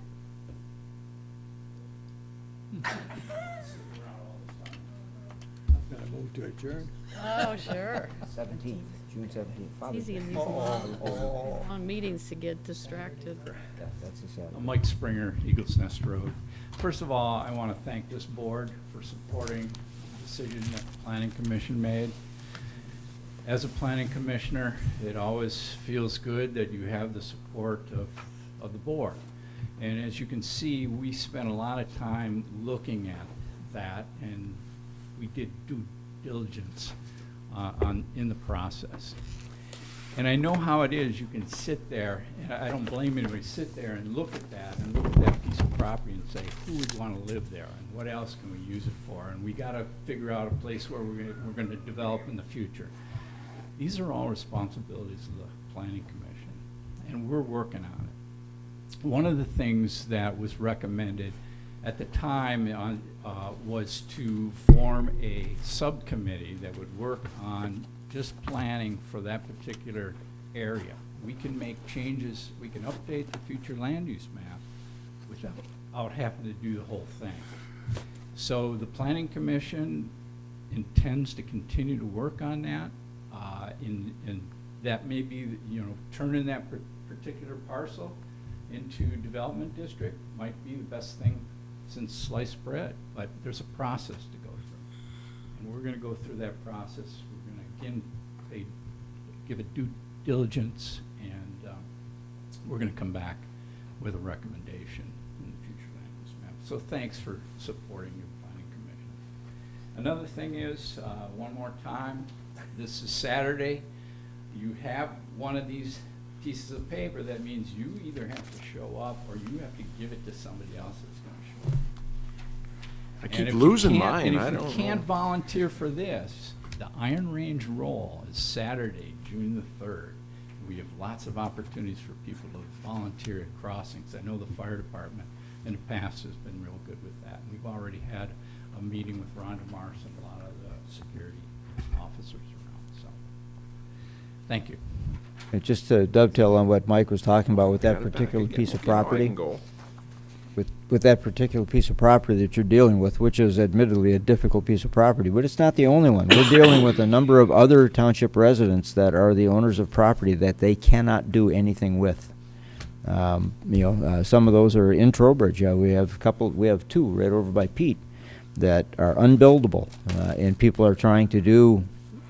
They own it and they want to do something with it, but there is no possible way that they can meet setback requirements because of terrain features, particularly water. Streams flow right through the middle of the lot. And basically what happened was a bigger piece of property kept getting broken up to building lots. Now the one that's left is unusable. So it's not just that property. There are a number of them in Trowbridge in particular that folks are trying to figure out a way, just like Mason's Bluff, trying to figure out a way to build a house up there, and they're just not able to do it. I felt bad for Mr. Taylor, but we have to rely on our planning commission, and that they've got the best wishes for Well, and people and for the that was a township. troubled piece of property when it was acquired, so, it was a bad investment. But you have to ask all kinds of questions to make sure your decision's right. Hi, I'm Linda Winslow. I live at 2502 Norwood Street in Trowbridge Park. So I've had a couple things on my list here to discuss this evening. One thing, for those of you who haven't seen the newspaper already, there's an article. That article happens to state that the board increased water usage rates from $6.43 per 1,000 gallons on January 1st to $6.99. So that was an increase at that point. In my figuring, that's over 9%. Kurt's latest recommendation, Mr. Cage's latest recommendation, is to increase that to $8.44 per 1,000 gallons. So that is another increase. So just note that what the newspaper says and what you voted on tonight is a different amount of money. I would recommend that you put a lot of information out on the website stating why the increase happened and show some statistics as to how much money you're going to make in a year off this increase. And is this increase permanent, or is this increase to cover that cost that you're talking about? I think people are, your phone lines are going to be busy. That's what I'll say. The other thing is that I've had the opportunity to go to the park a couple times this spring, and there is some broken equipment at the park. So I'm hoping that there's some money in the budget to repair a couple of the things that are broken. So one thing specifically is the phone. There's this phone system. Remember being a young person and yelling in this tube? Well, it appears that the tube is not connecting, and the small children seem to like that. So hopefully we can get that repaired. I noticed that Sunday when I have my grandkids over there, someone And has it's removed it. a wonderful place. So enjoy that. And on another note, for public awareness, the wood ticks are out. So they are in Trowbridge Park. So be aware. Thanks. Watch yourself and your grandchildren and children. And thank you. Thanks, Linda. I hate them wood ticks. We didn't need that last I bit. hate them wood ticks. No, they are out. Stay away from tall grass. Tall grass and brush. They're out Anything heavy else duty. from board members? We're not adjourned yet. Yes, Randy? One quick item. We seem to have trouble with the microphone and public comment and people talking from the crowd, and it just doesn't get recorded onto the video. So maybe I'll see what it would cost to get a better microphone system. Maybe that we could get a couple microphones over the crowd, and because really with that system that we had, we really didn't spend that much on that wireless system. So again, I might be looking for some money, but we'll see what we can do. You just gave up a bunch of money. You can't have it back. Can't have it's in a restricted Well, fund. we'll see what it would cost, and maybe for even next year if so. But because I think it's important at times, you can get things missed on the recording, and could be a problem sometimes. So I think that's maybe what we should do is see if we can get a little better, because like our microphones that were wireless at one time and they weren't very good, and we got a wired system and it's much better now. But we've been relying on the wireless system for public comment, and that it's okay, but at times it just doesn't work very well. So maybe we can see what we can get for other things. Some of our less hearing residents have mentioned that to me too. They want to watch the show, as I call it, and they're up to their TV or their computer, and they can't hear the public speak, especially Kirk. They want to hear Kirk. Anything else? One more motion? So moved to adjourn. Support? Support. Okay. Oh, 9:50.